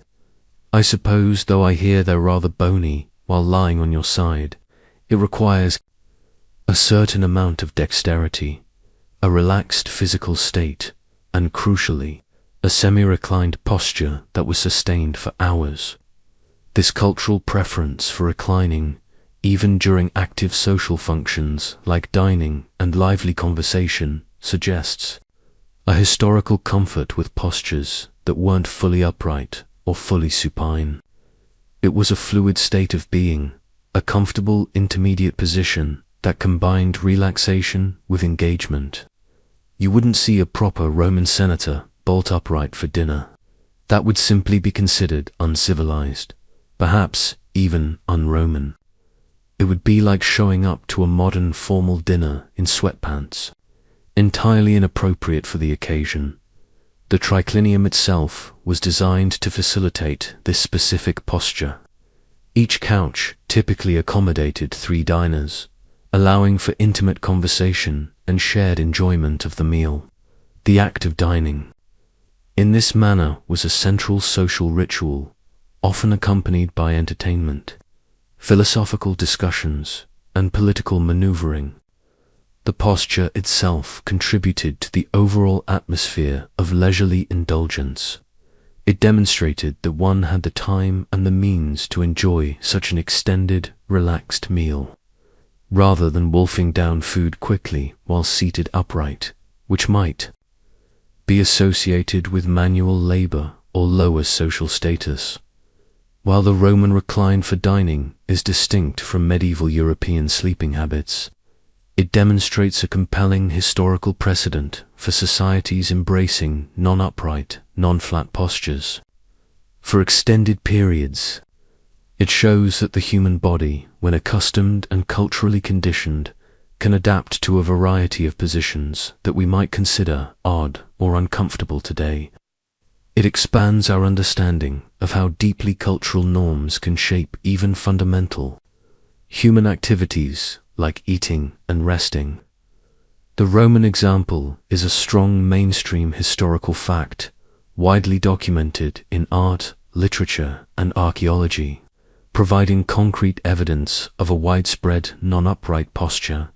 Historians still argue about the exact origins of this Roman dining practice. Was it influenced by earlier Greek customs, or did it develop independently as a unique expression of Roman identity? Furthermore, did it have any indirect, subtle influence on later European sleeping habits, or does it simply represent a separate, independent cultural development demonstrating similar human tendencies towards flexible postures? There's no direct causal link, but it certainly broadens our perspective on historical comfort, reminding us that our flatbed, chair-seated paradigm is a relatively modern invention. It's a delightful example of how different eras and cultures found comfort and utility in a posture that sits somewhere elegantly between fully standing and fully lying down. A reminder that human ingenuity in the pursuit of ease takes many forms. Having explored the familiar confines of medieval Europe and even taken a peek at Roman dining habits, let's briefly consider how this concept of elevated sleeping contrasts when East meets West, while our primary focus remains on the European experience. It's enlightening to note that not all cultures embraced the same anxieties or practicalities regarding sleep posture, leading to vastly different traditional sleeping arrangements across the globe. This comparative lens helps us understand that the medieval European custom was a culturally specific phenomenon, rather than a universal human default. For instance, in many traditional East Asian cultures, particularly in Japan and Korea, sleeping on the floor or on low platforms was, and in some cases, still is common, often without the need for significant elevation of the torso. Think of the futon in Japan, which is a mattress designed to be laid directly on the floor or a tatami mat, and then rolled up and stored during the day. The emphasis there often wasn't on elevating the head for spiritual protection against demons or for specific digestive reasons in the same way it was in medieval Europe. Instead, factors like climate played a significant role. Sleeping closer to the floor could be cooler in hot, humid summers, and the materials used, like rice straw for tatami, naturally absorbed moisture. Additionally, Space efficiency was a major consideration in densely populated areas. The ability to fold away bedding during the day transformed a bedroom into a living space, maximizing the utility of often small homes.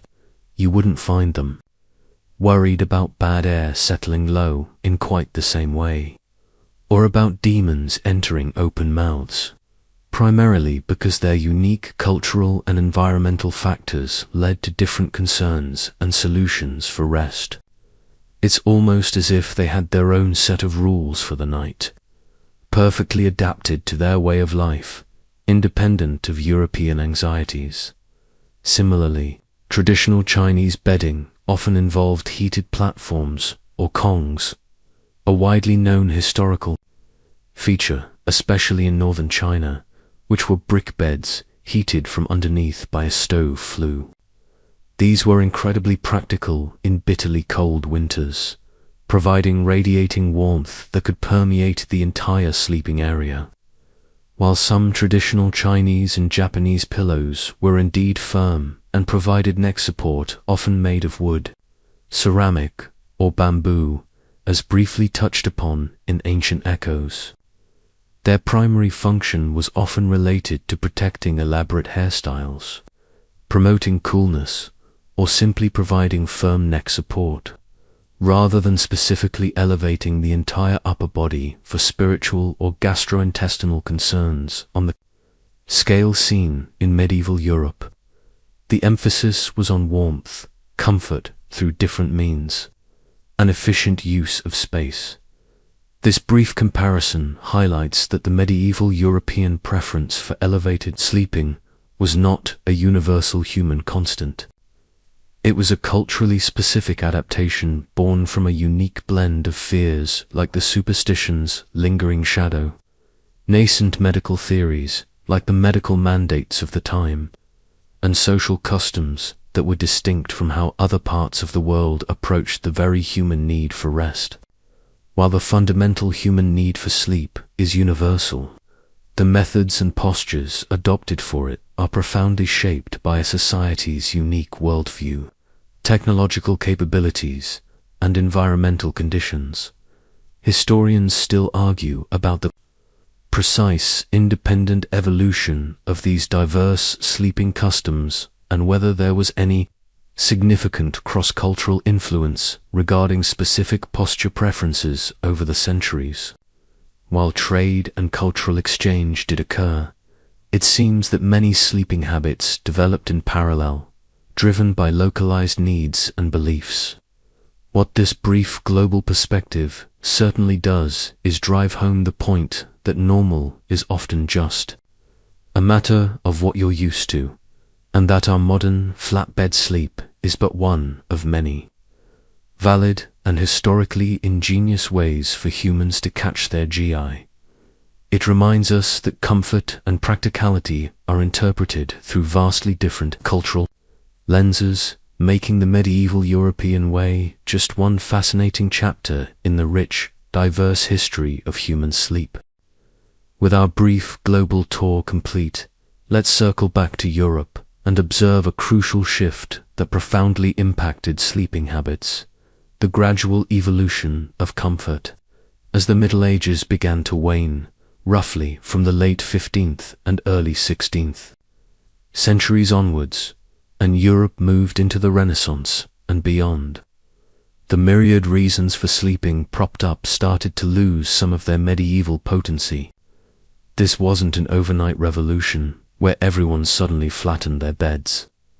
Rather, it was a slow, subtle transition, a cultural drift influenced by changing beliefs, burgeoning scientific understanding, and a growing emphasis on individual ease, as medical knowledge slowly advanced, albeit still with many limitations. The pervasive fear of bad air began to diminish, or at least transform. While miasma theory persisted for centuries and continued to influence public health measures well into the 19th century, the direct correlation with low-lying air became less absolute in the popular imagination and among some learned circles. people started to gain a slightly more nuanced, if still incomplete, understanding of disease. Similarly, the intense, almost visceral fear of demons lurking to enter open mouths during sleep, which we explored in the demonic dilemma section, started to recede with the rise of more rationalist thought and the gradual secularization of certain aspects of daily life. It's like realizing that the monstrous shadow under your bed was just a pile of laundry.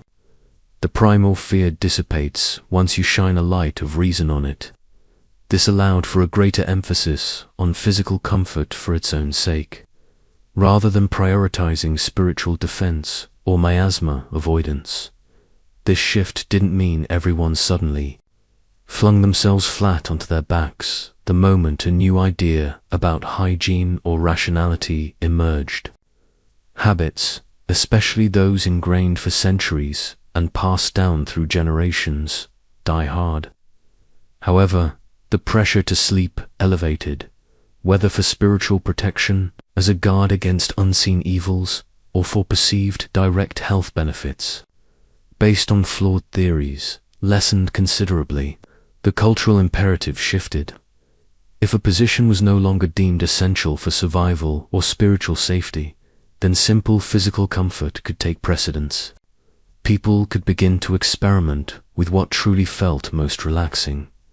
Beds themselves began to change, too, reflecting this evolving desire for comfort and privacy. As architectural designs advanced and wealth accumulated, particularly among the merchant class and gentry, beds became longer, wider, and more substantial. The development of more sophisticated bed frames and mattress construction allowed for a consistently flat and supportive surface, facilitating a fully supine resting position. This was a significant departure from the more compact and adaptable beds of earlier times, as discussed in short beds, long sleepers. The very structure of the bed began to encourage a more horizontal posture, catering to a new definition of restful sleep. Historians still argue about the exact tipping point, when supine sleeping became the dominant norm across different social classes and regions, as the transition was uneven. For the wealthy, the change might have been quicker, influenced by new architectural trends and intellectual currents. For the peasantry, habits might have lingered longer due to slower access to new ideas and more limited resources for elaborate bedding. However, the overall trend clearly moved towards what we now consider normal sleeping. It was a testament to how human comfort, when freed from the shackles of pervasive superstition and outdated science, naturally seeks out the most physically relaxing posture. You can almost feel the collective sigh of relief as people realized they could, in fact, stretch out their legs without inviting death or demons. This quiet revolution in sleep posture truly underscores how profoundly our understanding of the world, our technological capabilities, and our societal values shape even the most intimate aspects of our daily lives. To understand the tangible evolution of medieval beds and the shifting norms of sleep, let's take a moment to marvel at a truly famous piece of historical furniture, the Great Bed of Ware. This isn't just any old bed. It's a massive, intricately carved four-poster bed, crafted in the late 16th century, which is now housed at the Victoria and Albert Museum in London. It's legendary not just for its craftsmanship, but for its sheer, almost unbelievable size and the stories that have accumulated around it. This is a genuinely mainstream historical artifact, providing concrete evidence of changing attitudes towards beds and sleep. This colossal bed is approximately 10 feet wide and 11 feet long. That's about 3 meters by 3.3 meters for those of you across the pond. To put that into perspective, A standard, modern king-size bed is usually around 6.3 feet wide and 6.6 feet long. The Great Bed of Ware is nearly twice as wide and significantly longer than even our largest common beds.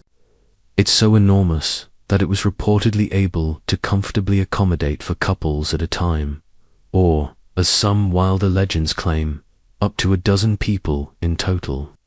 Imagine the ultimate sleepover, medieval style, where personal space was a concept, yet to fully develop. Its immense dimensions alone speak volumes about a changing era. While earlier medieval beds, particularly for the common folk, might have been shorter and more compact, as we touched upon in short beds.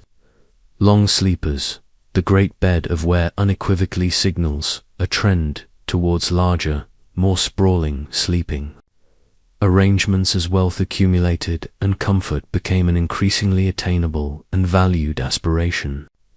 This kind of bed certainly wasn't designed with a rigid, upright sleeper exclusively in mind.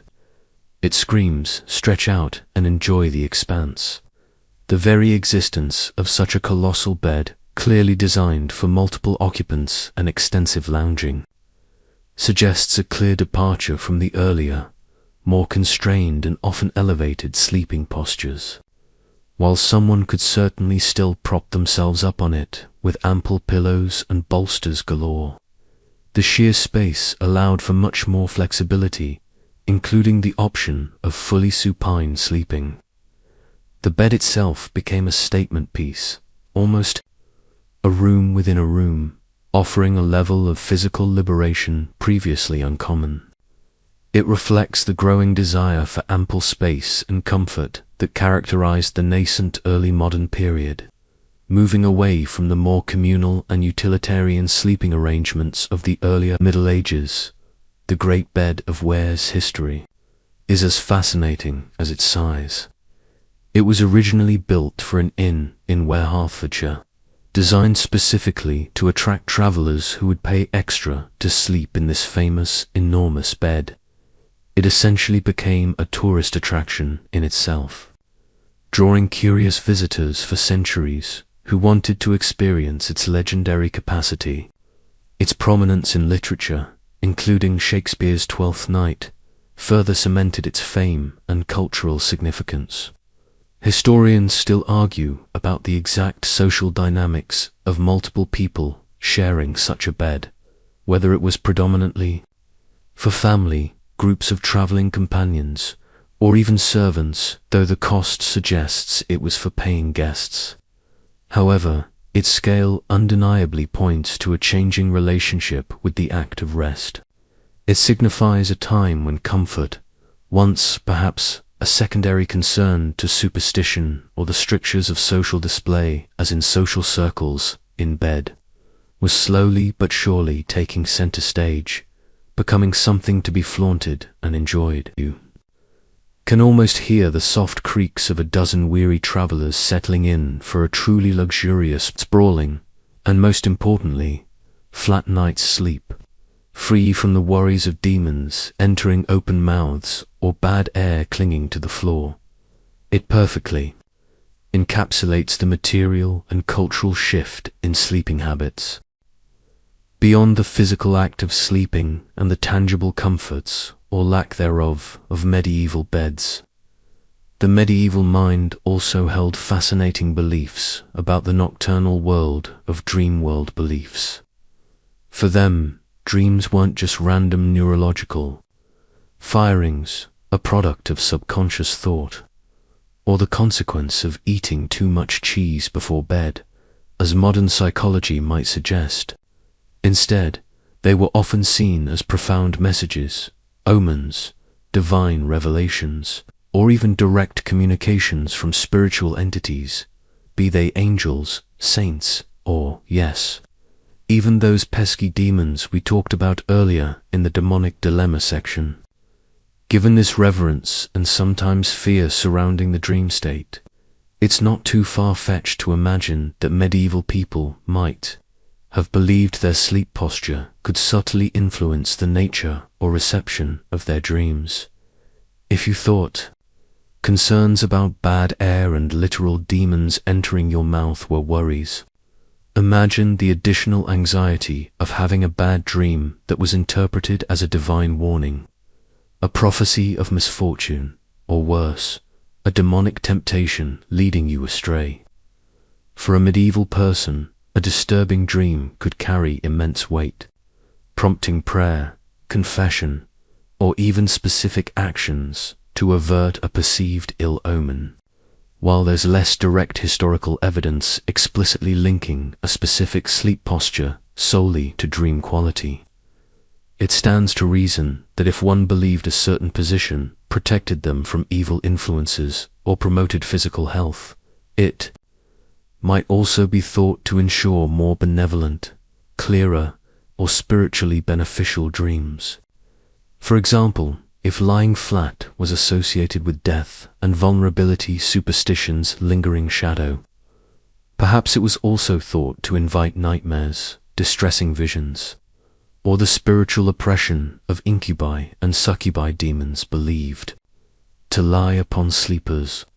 Conversely, an elevated, more alert position might be seen as keeping one's mind clearer, less susceptible to dark influences, and thus more receptive to positive, prophetic, or spiritually uplifting dreams.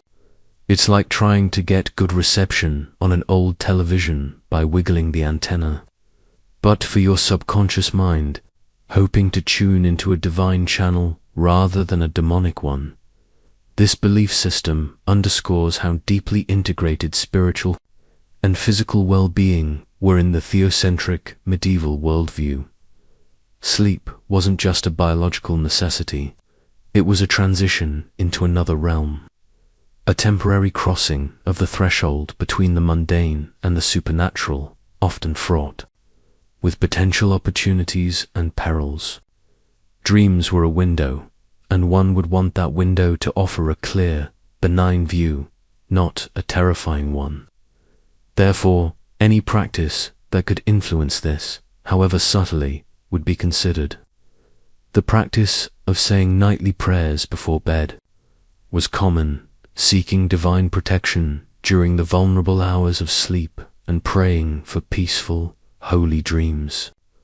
The sleep posture could be seen as a physical manifestation of this spiritual vigilance. Historians still argue about the precise theological and popular interpretations of dreams across different regions and how much conscious effort people put into influencing their dream experiences through their sleeping habits.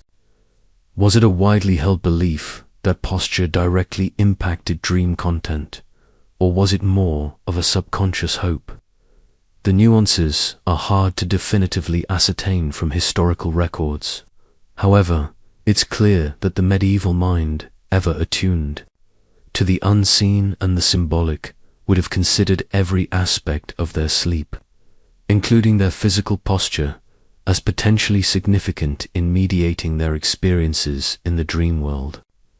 So, next time you wake up from a particularly vivid or unsettling dream, you can tell yourself it's probably just modern brain chemistry reacting to that late-night snack, not a demon who tried to whisper secrets into your mouth while you were lying flat.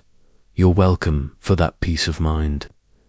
For our medieval ancestors, the dream world was a serious business, and their sleeping position was just one small part of their nightly strategy to navigate its mysterious depths.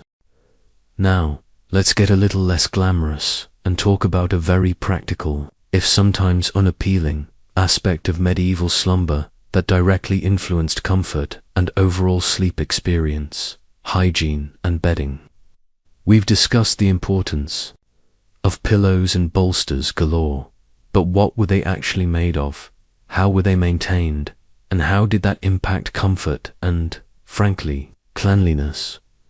The reality of medieval bedding was a far cry from the freshly laundered sheets and plush memory foam mattresses many of us enjoy today. This lack of modern sanitation and materials meant that medieval bedding presented its own unique set of challenges, subtly reinforcing certain sleeping habits. For the vast majority of people, especially the common folk and peasantry, as we saw in the peasant's perch, bedding was often quite rudimentary and revolved around readily available, inexpensive materials. Straw was a very common filling for mattresses, known as palliases, and even for some pillows. While cheap and easily replaceable, straw has significant drawbacks.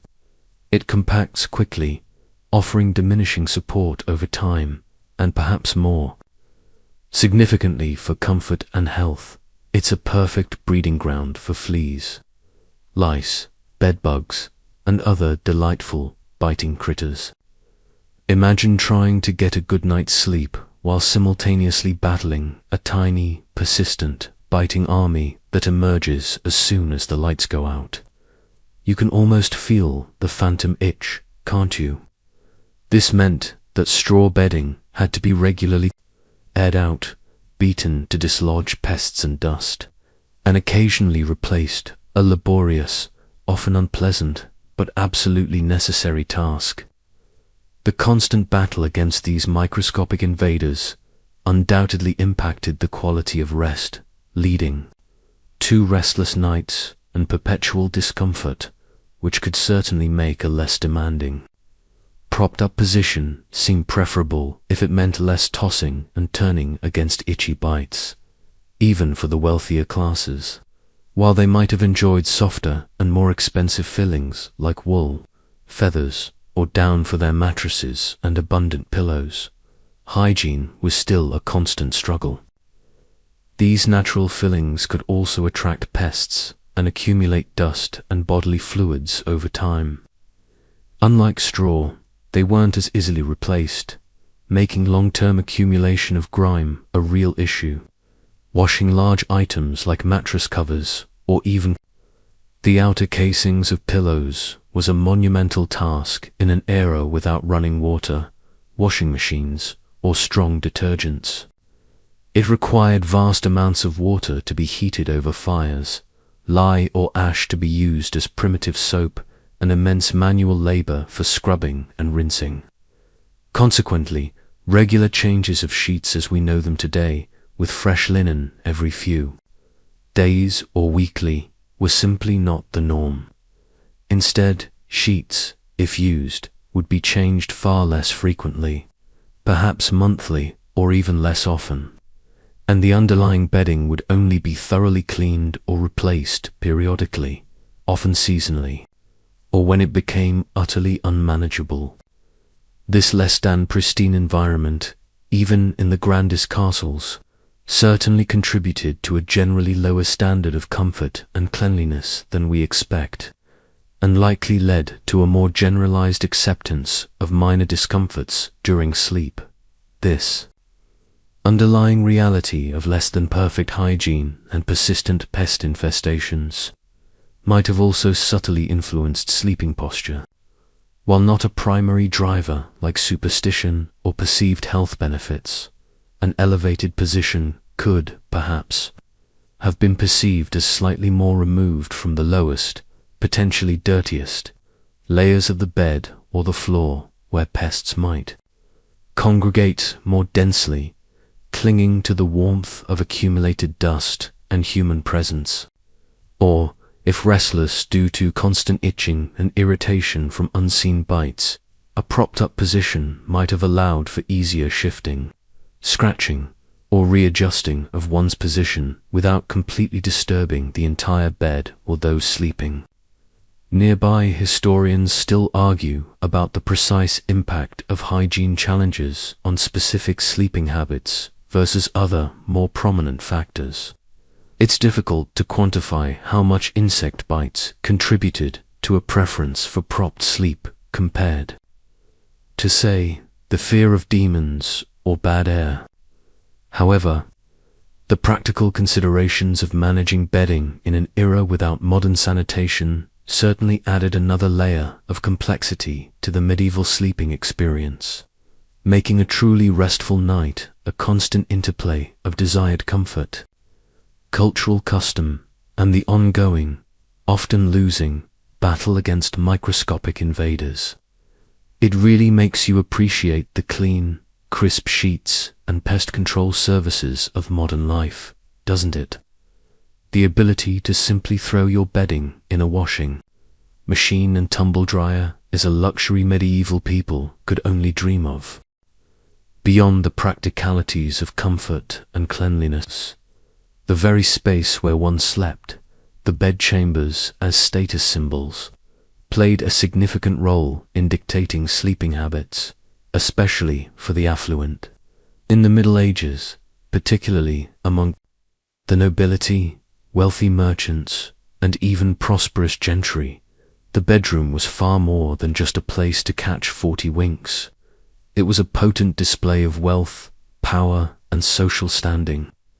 This aspect is crucial for understanding why certain elaborate bed designs and sleeping postures became fashionable among the elite. Imagine walking into a medieval noble's bedchamber. You wouldn't just see a simple bed. You'd be confronted with an elaborate, often monumental piece of furniture that dominated the room. This frequently involved a grand canopy, often intricately carved and draped with rich, expensive hangings made of silk, velvet, or brocade. These hangings served multiple purposes, providing a degree of privacy, insulation against drafts in chilly castles, and, most importantly, showcasing the owner's immense wealth. The bed itself, with its fine linens, luxurious furs, and copious pillows and bolsters galore, was invariably the centerpiece, often positioned strategically to be seen. The bigger, the grander, the more ostentatious, the higher the status of the owner. It's a bit like today's craze for giant curved flat-screen TVs in a living room, but for sleeping. You simply had to have the biggest and best, and you wanted everyone to see it. This public display aspect reinforced the idea of the bedchamber as a semi-public space where receiving visitors, conducting business, or simply being on display was common, as we've already explored in social circles in bed. If your bed was essentially a stage for social interaction and a testament to your prestige, then a propped-up dignified posture was far more suitable than being sprawled out flat, looking utterly vulnerable or uncouth. To be caught in an undignified slumber while conducting important affairs or receiving guests would be a considerable social faux pas, potentially undermining one's authority or image. The elevated posture was part of the decorum, a subtle signal of readiness and self-possession. Even in repose, the construction and embellishment of these beds required significant investment. Woodworkers, carvers, embroiderers, and weavers would all contribute to creating these masterpieces. The materials themselves, exotic woods, rare dyes for fabrics, animal furs were prohibitively expensive for most of the population. Thus, owning such a bed, let alone a whole suite of them, was a clear indicator of immense financial power. This conspicuous consumption was a deliberate strategy to reinforce social hierarchies and impress peers and subordinates alike. Historians still argue whether the primary driver for such elaborate bedchambers was purely social display, or if it also served practical functions, like enhanced warmth and privacy, given the often open-plan nature of medieval living spaces, where a bed with curtains offered the only real solitude. It was likely a complex interplay of both. However, it's clear that the bed's transformation into a symbol of prestige significantly influenced how people interacted with it. Even during their hours of rest, you weren't just sleeping, you were making a statement, one luxurious, propped-up pillow at a time. This emphasis on display and social interaction from the bedchamber further supported the preference for an elevated sleeping posture, allowing for a seamless transition between resting and engaging in social or political duties, all while maintaining an image of dignified composure. The bed wasn't just furniture. It was a throne of repose, demanding a regal posture even in slumber.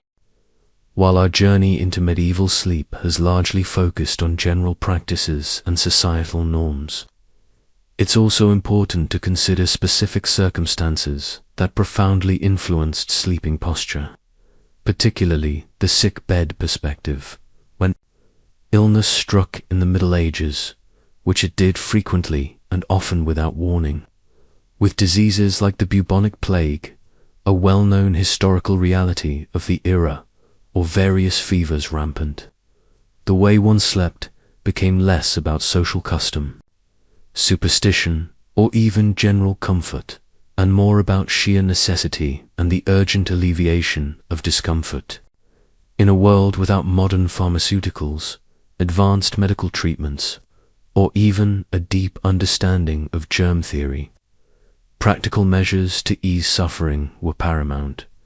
Imagine battling a severe fever, a racking cough that tore at your chest, or a painful, debilitating ailment in an era without readily available antibiotics or effective pain relief. Lying completely flat might not only have been excruciatingly uncomfortable, but could also exacerbate symptoms. For someone struggling with severe respiratory issues, for example, perhaps due to pneumonia or consumption tuberculosis, an elevated position, even a slight one, could make the crucial difference between gasping for air and finding a precious modicum of relief. This practical benefit was widely recognized, not just by folk wisdom, but also by some medical professionals. As we saw in the medical mandates that sometimes recommended elevated sleeping, it's akin to how a modern doctor might tell you to prop yourself up with pillows if you have a bad cold, sinusitis, or bronchitis. Some things, it seems, are just common sense observations across the centuries, transcending technological advancements. The immediate need for breath often trumped all other considerations. Similarly, for those recovering from injuries, broken bones, or surgery which, it must be noted, was often rudimentary and incredibly dangerous in the Middle Ages, maintaining a specific posture could be crucial to healing, managing pain, or preventing further injury. A flat position might put undue pressure on wounds or cause agonizing shifts in broken limbs. An elevated head could also be critical in managing symptoms like swelling or fluid retention, as gravity would assist in drainage. Furthermore, vomiting, a very common symptom of many medieval illnesses, from food poisoning to the plague itself, would certainly be less perilous in a propped-up position than lying flat. Lying supine drastically increases the risk of aspiration, inhaling vomit into the lungs, which could lead to fatal complications like aspiration pneumonia. In such dire circumstances, an elevated head was not just about comfort, but about preventing a direct and immediate threat to life. The sick bed, therefore, became a powerful context where the practicality of an elevated position was paramount, often overriding other concerns about dignity or habit. When you are truly ill, you are not worried about demons entering your mouth or showing off your elaborate bed to visitors. You just want to breathe, to ease the pain, and to survive. This undeniable need for physical relief provided a strong visceral reason for many to adopt a propped-up posture, further solidifying the cultural acceptance and understanding of an elevated sleeping style. Historians still argue about the precise frequency and duration of these body-induced elevated postures across different social classes, as detailed personal medical records are scarce and often focus on the very wealthy. However, the consistent advice found in medical texts and the universal nature of severe illness suggests that the sickbed was a common death if unfortunate, catalyst for adopting and reinforcing the practice of sleeping propped up. It vividly illustrates how deeply intertwined the necessities of survival and the practicalities of comfort were in the medieval mind, especially when faced with the harsh realities of illness and the very real possibility of death. The sickbed was a place of acute vulnerability, and any small measure that could offer relief or protection was undoubtedly embraced. Let's consider another very practical element that influenced medieval sleeping arrangements, especially in colder climates, which dominated much of Europe for a significant part of the year: the strategic placement for fireplace warmth. In medieval homes, whether a humble peasant cottage or a grand castle hall, central heating as we know it simply didn't exist. Warmth was provided by open hearths, rudimentary fireplaces, or sometimes, in wealthier homes, more enclosed stoves. Staying warm, especially during long, bitter winters, was not just about comfort. It was often a matter of survival, preventing hypothermia and frostbite. Imagine huddling for warmth during a frigid medieval night. Beds were frequently positioned as close to the fireplace as safely possible, or placed within alcoves specifically designed to trap and retain heat. This proximity meant that, while the side of your body facing the fire might be toasty, the other side, exposed to the often stone or waterland doorballs of a poorly insulated room, could be quite chilly, experiencing significant drafts. Sleeping fully flat and stretched out might expose more of your body to the biting cold of an unheated room, especially if your bed was near a drafty window or an exterior wall. A more curled or propped up position could allow a sleeper to conserve body heat more effectively, presenting a smaller surface area to the cold and potentially enabling them to snuggle more deeply into their limited bedding, be it straw, wool, or animal furs. It's a bit like how you instinctively curl into a ball under a blanket when you're shivering, isn't it? An inherent, almost primal, response for instinctive heat retention. Furthermore, the radiant heat from a fireplace or hearth naturally rises. So, while you might not have been fully upright, being slightly elevated could have strategically placed your head and upper body in a warmer stratum of air within the room. This wasn't about bad air settling low in the sense of miasma, though. That belief also existed and likely overlapped, as we discussed in bad air, high beds. It was simply about capturing the precious warmth that drifted upwards from the fire. In a large, drafty hall, the air near the ceiling would be warmer than the air near the floor. Any elevation that lifted one's head even a few inches into this warmer pocket of air could make a noticeable difference in comfort and warmth retention throughout the long, cold night. This was a critical concern in an age where even a simple cold could quickly escalate into a life-threatening illness. The very design of some medieval structures supports this idea. Alcove beds, recessed into walls, effectively created smaller, more enclosed spaces that were easier to heat with radiant warmth from a nearby fireplace. These alcoves also naturally lent themselves to a more compact, potentially propped-up sleeping posture. Even for those without dedicated alcoves, positioning a bed near a heat source was a common strategy. Historians still argue about the exact degree to which climate and heating methods dictated specific sleeping postures versus other cultural or superstitious reasons. However, the omnipresent need for warmth undoubtedly played a significant role in the design and placement of beds, subtly encouraging postures that maximized comfort and heat retention in often drafty, poorly insulated homes.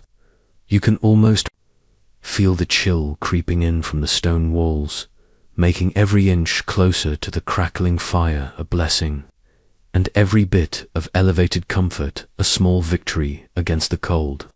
The desire for warmth was a fundamental human need that shaped many aspects of medieval life, and sleep was no exception.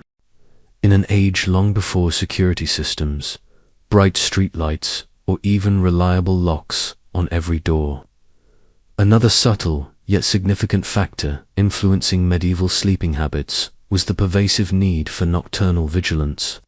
While sleep is fundamentally for resting and restoring the body, for medieval people, particularly those in less secure environments like isolated farmsteads or even within the bustling, often chaotic walls of a town, complete vulnerability during slumber wasn't always a wise or safe strategy. A more alert, or at least semi-alert, sleeping posture could provide a psychological, if not always practically effective, sense of safety. Imagine living in a time when the threat of raids by bandits, unexpected visits from disgruntled neighbors, or even just the nocturnal wandering of livestock, or, as we discussed earlier in the demonic dilemma section, malevolent spirits and unseen forces, were genuine nighttime concerns. News traveled slowly, and local protection could be unreliable. Sleeping completely flat, deep in a supine slumber, leaves one feeling utterly exposed and slow to react. A propped-up position, even if just a gentle incline, could facilitate a quicker awakening, a more immediate response to an unexpected noise, a suspicious rustle outside the window, or a disturbance within the dwelling. It's like sleeping with one eye open, or at least with your brain on a slightly higher alert setting, perpetually ready to assess and respond to a perceived threat. You wouldn't want to be caught completely off guard if a rogue pig wandered into your cottage and started rooting around your meager possessions, would you? Or, more seriously, if a brigand came knocking on your door, or a fire broke out in the hearth. The ability to quickly gain one's bearings and spring into action could be life-saving. This element of vigilance was likely more pronounced for those living in rural areas, exposed directly to the elements and lacking the robust protections of a fortified castle or the immediate communal support of a larger town. For a farmer, a quick awakening could mean saving their meager harvest from thieves or protecting their animals. Even within fortified walls, a king or noble might still have concerns about internal plots, assassination attempts, or unexpected emergencies within the castle walls. The concept of having guards within the bedchamber or just outside the curtains, a common practice, as alluded to in social circles in bed, also speaks to this underlying need for security. Even for the most powerful, while the guards handled the overt threats, the individual sleeper might still maintain a posture that offered a psychological edge, a readiness to spring into action if needed. The intention here was not to sacrifice sleep entirely, which would be detrimental to health, but to maintain a posture that offered a perceived advantage in responsiveness. It was a compromise between the biological need for rest and the very real dangers of their environment. This inherent sense of a world that required constant watchfulness, even in slumber, likely reinforced the acceptance and perhaps even preference for a position that offered a slight advantage in waking up quickly and coherently. Historians still argue about the precise impact of security concerns on widespread sleeping habits versus other more prominent factors like superstition and health beliefs. It's difficult to quantify how much a perceived threat truly influenced millions of individual sleeping choices. However, it's a compelling consideration that adds another layer of practicality to the medieval preference for an elevated rest, showing that even in their dreams, people were often prepared for the unexpected dangers of their challenging world. This vigilance underscores just how different their sense of safety and vulnerability was compared to our modern lives. As we move closer to modern times, the communal and often exposed nature of medieval sleeping began to shift dramatically with the rise of privacy. For centuries, even among the wealthy aristocracy in Europe, bedchambers were not the secluded, intimate spaces we envision today. They were often multi-purpose rooms, sometimes even passageways between other important areas of a castle or manor, shared not only with close family members, but frequently with servants, attendants, and even casual visitors. Think of it less like a private master bedroom and more like a very open-plan studio apartment, but in a castle and with more tapestries and potential for unexpected company.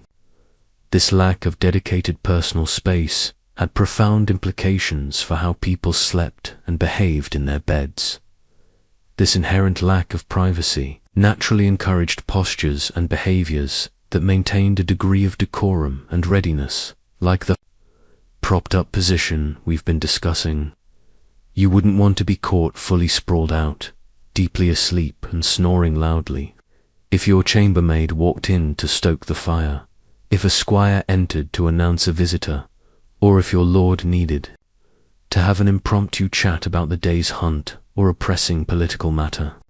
The bed, being a semi-public stage, as detailed in social circles in bed, necessitated a certain level of performance, even during presumed rest, to maintain one's dignity and social standing. Being able to quickly shift from repose to a more attentive, conversational posture was key. This meant that truly letting go and adopting a completely supine, fully relaxed position might have felt socially inappropriate or simply impractical in such a shared environment, but gradually, particularly from the Renaissance onwards, roughly 14th to 17th centuries, though its influence spread over time, the concept of a private, personal space began to gain significant traction. This shift coincided with changing architectural styles, evolving social norms, and a growing emphasis on individualism. People, especially the rising middle classes and the increasingly refined aristocracy, started to value seclusion for sleeping, dressing, personal reflection, and indeed, more intimate activities. The idea of a private room, specifically for one's own use and free from constant intrusion, became a desirable hallmark of comfort and status. This development was a slow burn, not an explosion, but its cumulative effect was revolutionary. For domestic life, this cultural shift meant that the need to maintain a presentable or vigilant posture even in bed started to diminish significantly. If your bedroom was truly private, a sanctuary just for you, or at least for your immediate, trusted family, then there was far less social pressure to be anything other than completely relaxed and comfortable. The fear of being mistaken for dead or inviting demons also began to wane as society became more secular and scientific, as we will explore further with the Enlightenment's influence. The newfound ability to retreat behind a closed, locked door, away from the prying eyes or ears of others, fundamentally altered the dynamic of sleep. It liberated sleepers from the performative aspect of their bedchamber. Historians still argue about the precise social and architectural factors that drove this increasing demand for privacy in domestic spaces across different regions and social strata in Europe. Was it a desire for greater personal autonomy, a reaction against the crowded conditions of earlier periods, or simply a byproduct of increasing wealth allowing for larger, more specialized homes? It was likely a combination of these, however. It's clear that as private bedrooms became more common and accessible, the functional reasons for sleeping propped up began to erode. There was simply no longer a compelling social or practical reason to maintain that semi-upright posture if you were truly alone and secure. This paved the way for the flat, supine sleep that defines our modern experience. It's like finally getting your own room after sharing with 3 siblings. Suddenly, you can truly let go, sprawl out, and sleep exactly how you please, without a thought for appearances. This evolution of privacy represents a profound change in human social behavior, directly influencing the very intimate act of how we choose to rest. Building on the notion of increasing privacy, let's explore the broader societal change that facilitated the shift away from propped-up sleeping, the transition from public to private in the very design and function of the home itself. For much of the Middle Ages and even into the early modern period, especially in grand castles and manor houses, the architectural layout of domestic spaces was fundamentally different from what we understand today. Rooms were often multifunctional and flowed into one another, sometimes serving as passageways, creating a communal living environment where true personal seclusion was a rare luxury. Imagine a bustling medieval great hall, the central hub of a castle or large manor. During the day, it was a hive of activity. Meals were eaten, justice might be dispensed, craftsmen worked, servants moved about, and social gatherings took place. Come nightfall, this very same space, or adjacent, loosely partitioned areas, would often transform into communal sleeping quarters. There might have been screens, movable wooden partitions, or heavy curtains drawn around beds to offer a semblance of privacy as hinted at in bedchambers as status symbols. But true individual seclusion was uncommon. In such an environment, constant activity and noise were the norms. You might have several family members, retainers, and even honored guests sleeping in the same large room. In this setting, maintaining a slightly elevated posture, a semi-alert state, made practical sense. It was less disruptive to those around you if you needed to shift, and you were always somewhat prepared for the ongoing activity of the communal space. You wouldn't want to be that person snoring loudly and sprawled out in the middle of everyone's evening debrief or a late-night emergency, would you? The social dynamics simply didn't allow for the deep, undisturbed, flat slumber we cherish today. However, as the medieval period gave way to the Renaissance and then the early modern era, roughly 15th to 18th centuries, architectural trends began to change significantly, especially among the burgeoning wealthy classes. There was a deliberate move towards creating more specialized rooms within a house.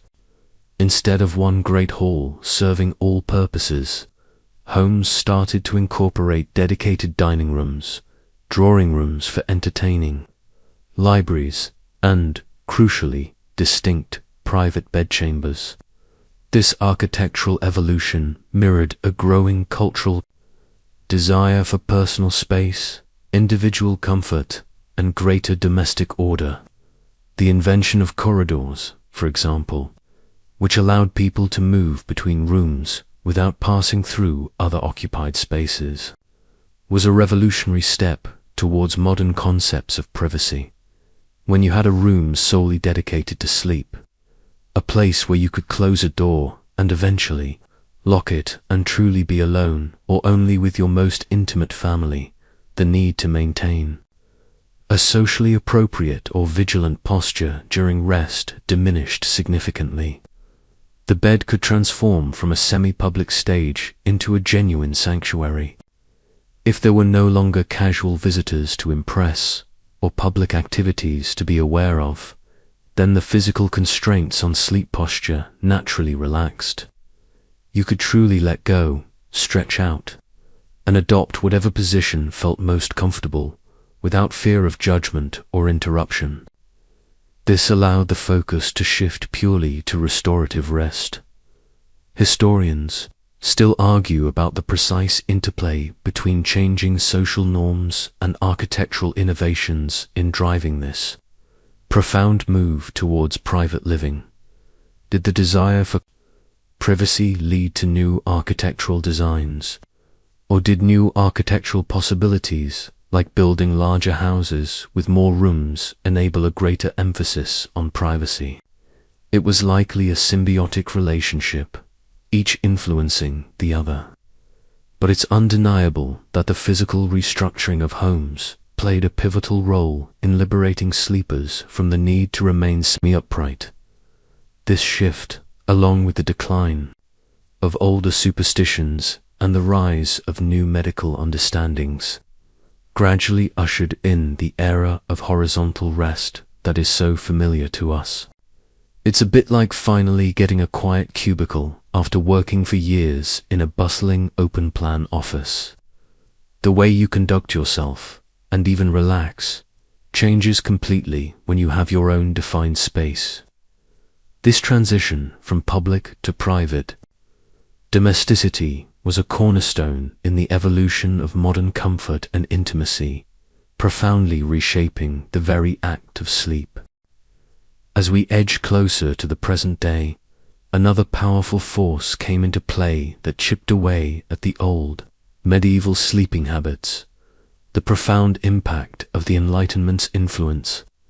This monumental intellectual and philosophical movement, spanning roughly the 17th and 18th centuries in Europe, championed reason, scientific inquiry, and individualism.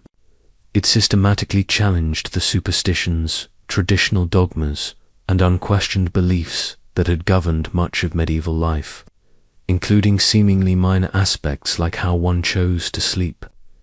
This shift wasn't a sudden break, but a gradual erosion of old ways of thinking, particularly among the educated and elite, which slowly trickled down through society. Imagine living in a world where intellectual giants like Isaac Newton, John Locke, and Voltaire were promoting empirical observation, logical deduction, and a questioning spirit. People were increasingly encouraged to rely on their own reason and observable evidence rather than blindly adhering to ancient traditions, religious dogma, or ingrained folklore. The ancient fears of bad air settling low, which had so heavily influenced sleeping posture as detailed in Bad Air, High Beds, began to give way to more accurate, albeit still developing, understandings of disease transmission.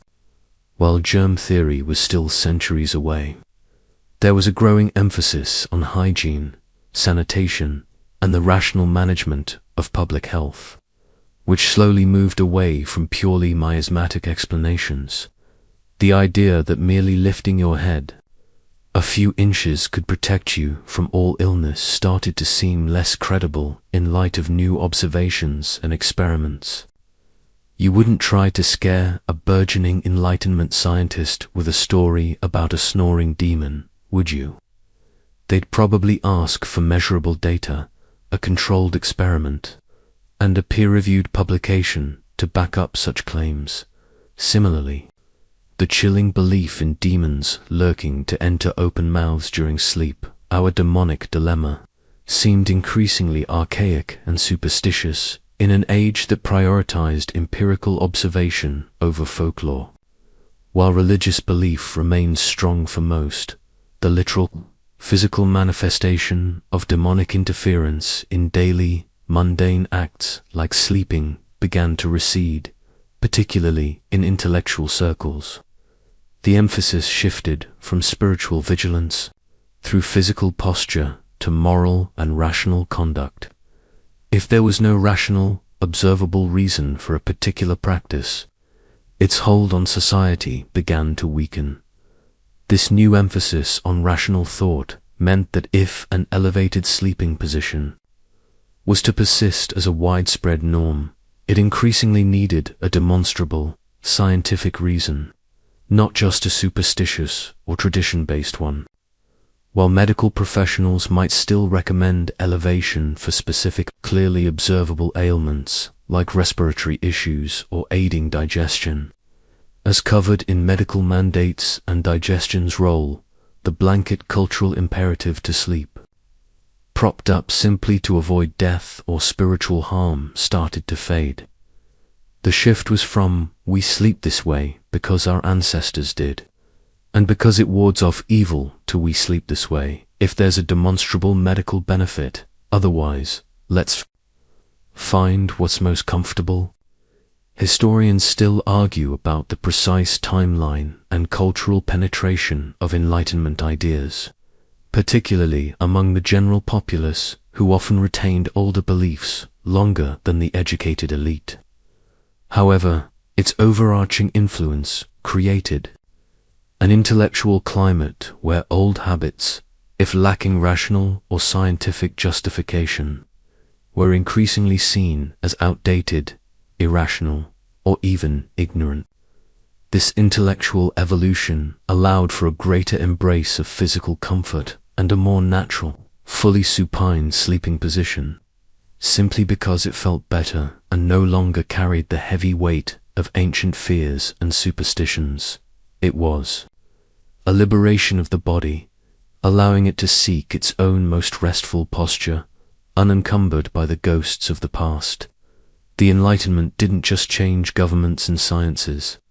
It subtly changed how millions of people chose to spend a third of their lives, making sleep a more personal and less precarious affair. Following on the heels of the Enlightenment's intellectual shifts, the physical world of sleep was also radically transformed by the Industrial Revolution. Beds. This monumental period of technological advancement, roughly from the late 18th to the mid-19th century, though its effects continued to ripple through the 20th, brought about profound changes in manufacturing, economics, and consequently, everyday life, including how people slept and the very nature of their bedding. This was a direct, tangible change that made fully supine sleeping not just a possibility, but a comfortable and widely accessible reality. Before the Industrial Revolution, beds were often handcrafted, expensive items, and mattress fillings like straw, wool, or feathers. Remember our discussion on pillows and bolsters galore, and the challenges of hygiene and bedding were laboriously processed. This limited their widespread availability, comfort, and standardization. For the majority, beds were basic, often hard, and lacked the consistent support we expect today. The construction of a wooden bed frame, the weaving of fabrics for covers, and the processing of natural fillings all required significant manual labor and time. But with the advent of new machinery, such as power looms for weaving textiles and improved woodworking tools, and the development of mass production techniques, the manufacturing of furniture, including beds and bedding components, became significantly more efficient and affordable. Suddenly, mattresses could be produced in greater numbers and with more uniform quality. Fabrics for sheets and covers became cheaper and more accessible, allowing for more frequent changes and better hygiene. This meant that a wider segment of the population, not just the wealthy elite, could aspire to owning a more comfortable, standardized bed. Moving beyond simple straw palliaces on the floor the peasants perch. It's like going from bespoke tailoring, where every garment is custom-made and costly, to off-the-rack fashion that is affordable and readily available for everyone, but for your sleep. Perhaps the most significant innovation for the actual feel of the bed was the development of metal bed frames and, crucially, the invention of coil springs for mattresses. Metal frames were sturdier, less prone to pests than their wooden predecessors, and could be mass-produced with ease. The introduction of springs provided a level of consistent, resilient support that was simply impossible with traditional fillings alone. This allowed for the creation of truly flat, uniformly supportive sleeping surfaces. The concept of a modern, expansive mattress designed for a fully outstretched body became accessible to an ever-growing number of people. This new technology actively encouraged a fully supine sleeping posture, simply because the bed itself was now built to support it comfortably and consistently across its entire surface. No longer did you need to pile up half a dozen bolsters to create a slope. The mattress could now provide a perfectly flat, inviting surface for horizontal rest. Historians still argue about the exact pace at which these innovations disseminated through different social classes and across different regions, and how quickly older habits faded. The very poor might have continued with simpler bedding for a longer time due to economic constraints. However, the trajectory towards modern bed design, emphasizing flatness, uniform support, and mass-produced comfort, was irrevocably set. The Industrial Revolution didn't just change factories and economies. It fundamentally changed how we thought about and achieved a good night's rest. It made comfort democratic, finally allowing people to truly stretch out without a second thought about the stability of their sleeping surface or the historical anxieties associated with lying flat. It was the material manifestation of the shift towards modern sleep. Despite all the fascinating historical context we've explored, from ancient fears to industrial innovation, it's remarkably easy for us, as modern sleepers, to fall prey to the modern mattress myth. This pervasive idea suggests that our plush, perfectly flat, supremely comfortable mattresses, with their intricate spring systems or layers of high-tech foam, are the absolute pinnacle of human ingenuity in bedding. This myth often leads us to view historical sleeping arrangements, like the propped-up medieval position or simpler straw beds, as inherently uncomfortable, primitive, or even barbaric. But comfort, as we've seen throughout this journey, is a highly subjective concept, profoundly shaped by cultural conditioning, personal habituation, and the available technology of a given era. While a straw mattress or a rough wool pallet might sound like a nightmare to your pampered modern spine, accustomed to contouring memory foam, it was the absolute norm for millions of people for centuries across Europe. And medieval people, having grown up with such arrangements, likely found them perfectly acceptable, even comfortable within their own context.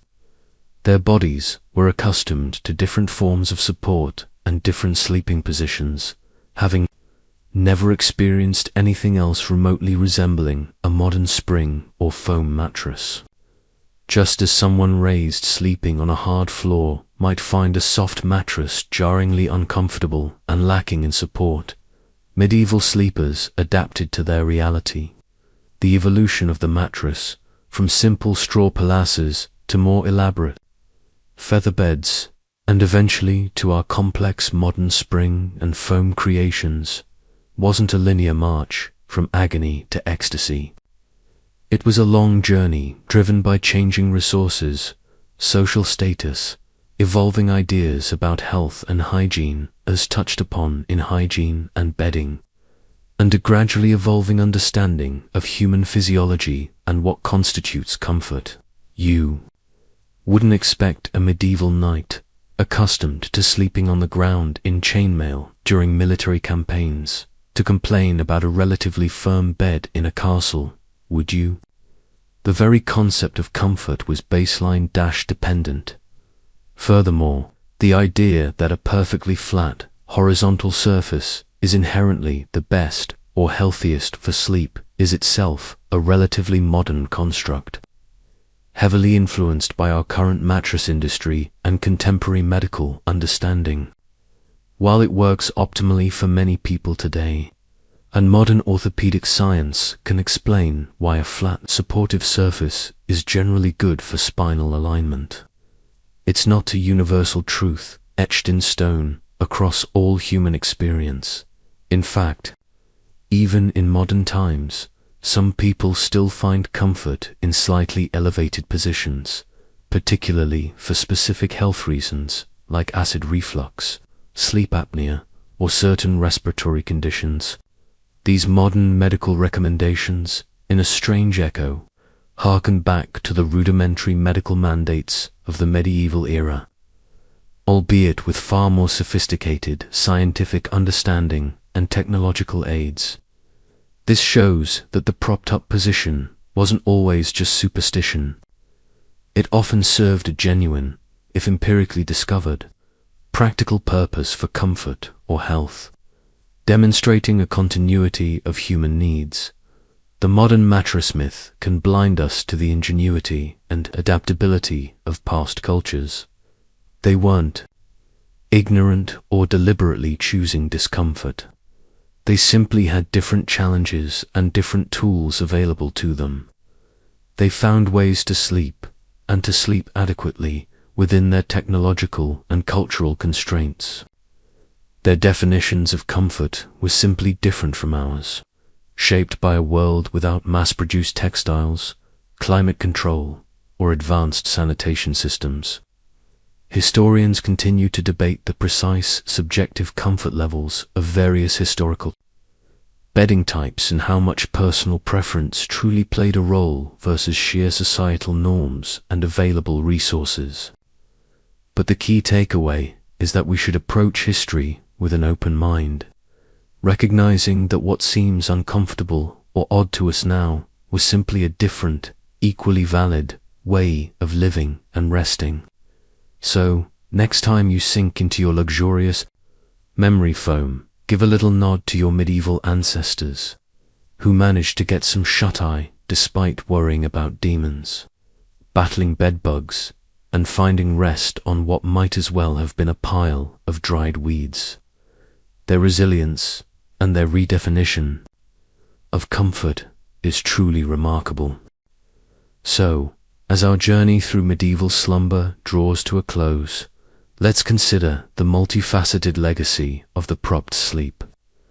What began as a seemingly peculiar habit, perhaps dismissed at first glance as mere primitive discomfort, reveals itself to be a fascinating tapestry woven from the intricate threads of deeply held superstition, nascent medical understanding, undeniable practical necessity, and evolving social customs.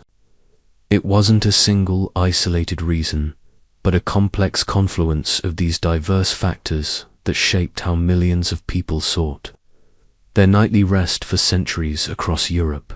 Remember the chilling fear that lying flat too closely mimicked the posture of the deceased, a vivid, ever-present reminder of mortality in an era where death was a constant specter in every family and community. This primal psychological aversion to appearing lifeless was a powerful, subconscious driver for elevation, a subtle defiance against the grim reaper. And then there was the equally terrifying, if charmingly medieval, belief that an open mouth in slumber was an open invitation for mischievous, or even malevolent, spirits to enter the body, our demonic dilemma. These deeply ingrained superstitions, while perhaps amusing to our modern, scientifically informed minds, were very real, tangible anxieties for medieval people, shaping their bedtime rituals with a profound layer of spiritual vigilance.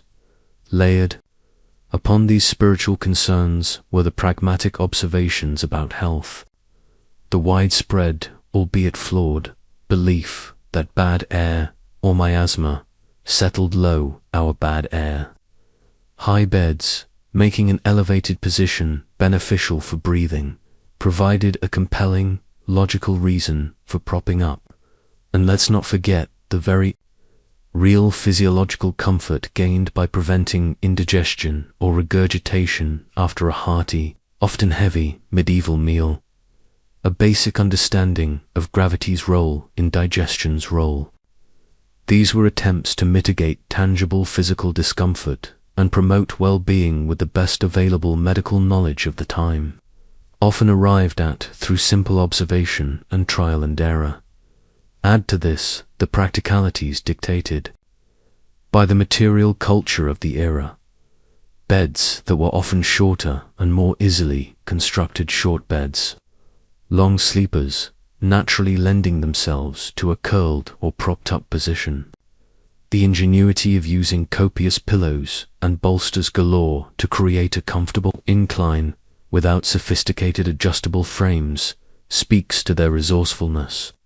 And then the fascinating social dynamics of a bedchamber that often functioned as a semi-public space for receiving visitors' social circles in bed, even while resting, meant that a dignified, semi-upright posture was a social necessity, not just a personal preference.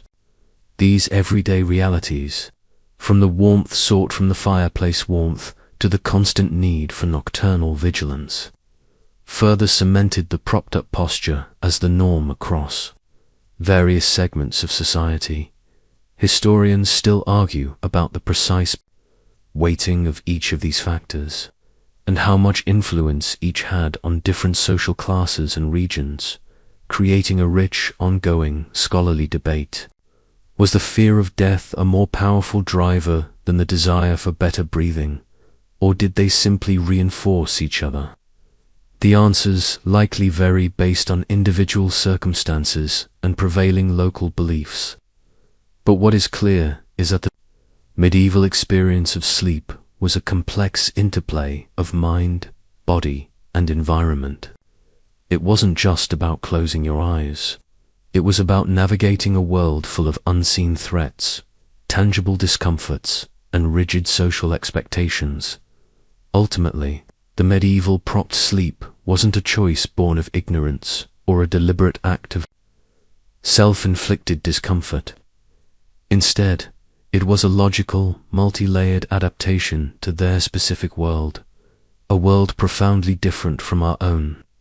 It stands as a profound reminder that our own concept of normal sleep, the flat, supine position we cherish, is itself a product of historical change. It emerged from the gradual diminishing of ancient superstitions thanks to the Enlightenment's influence, the advancement of medical science, the rise of domestic privacy shifting from public to private spaces, and the transformative power of Industrial Revolution beds that made flat, comfortable sleeping surfaces widely accessible. Their way was simply their way, tailored to their reality. And as you prepare for your own modern, flat, and hopefully demon-free sleep tonight, perhaps you'll carry a little piece of that medieval wisdom with you, appreciating just how far we've come in the quest for a truly good night's rest. Sweet dreams.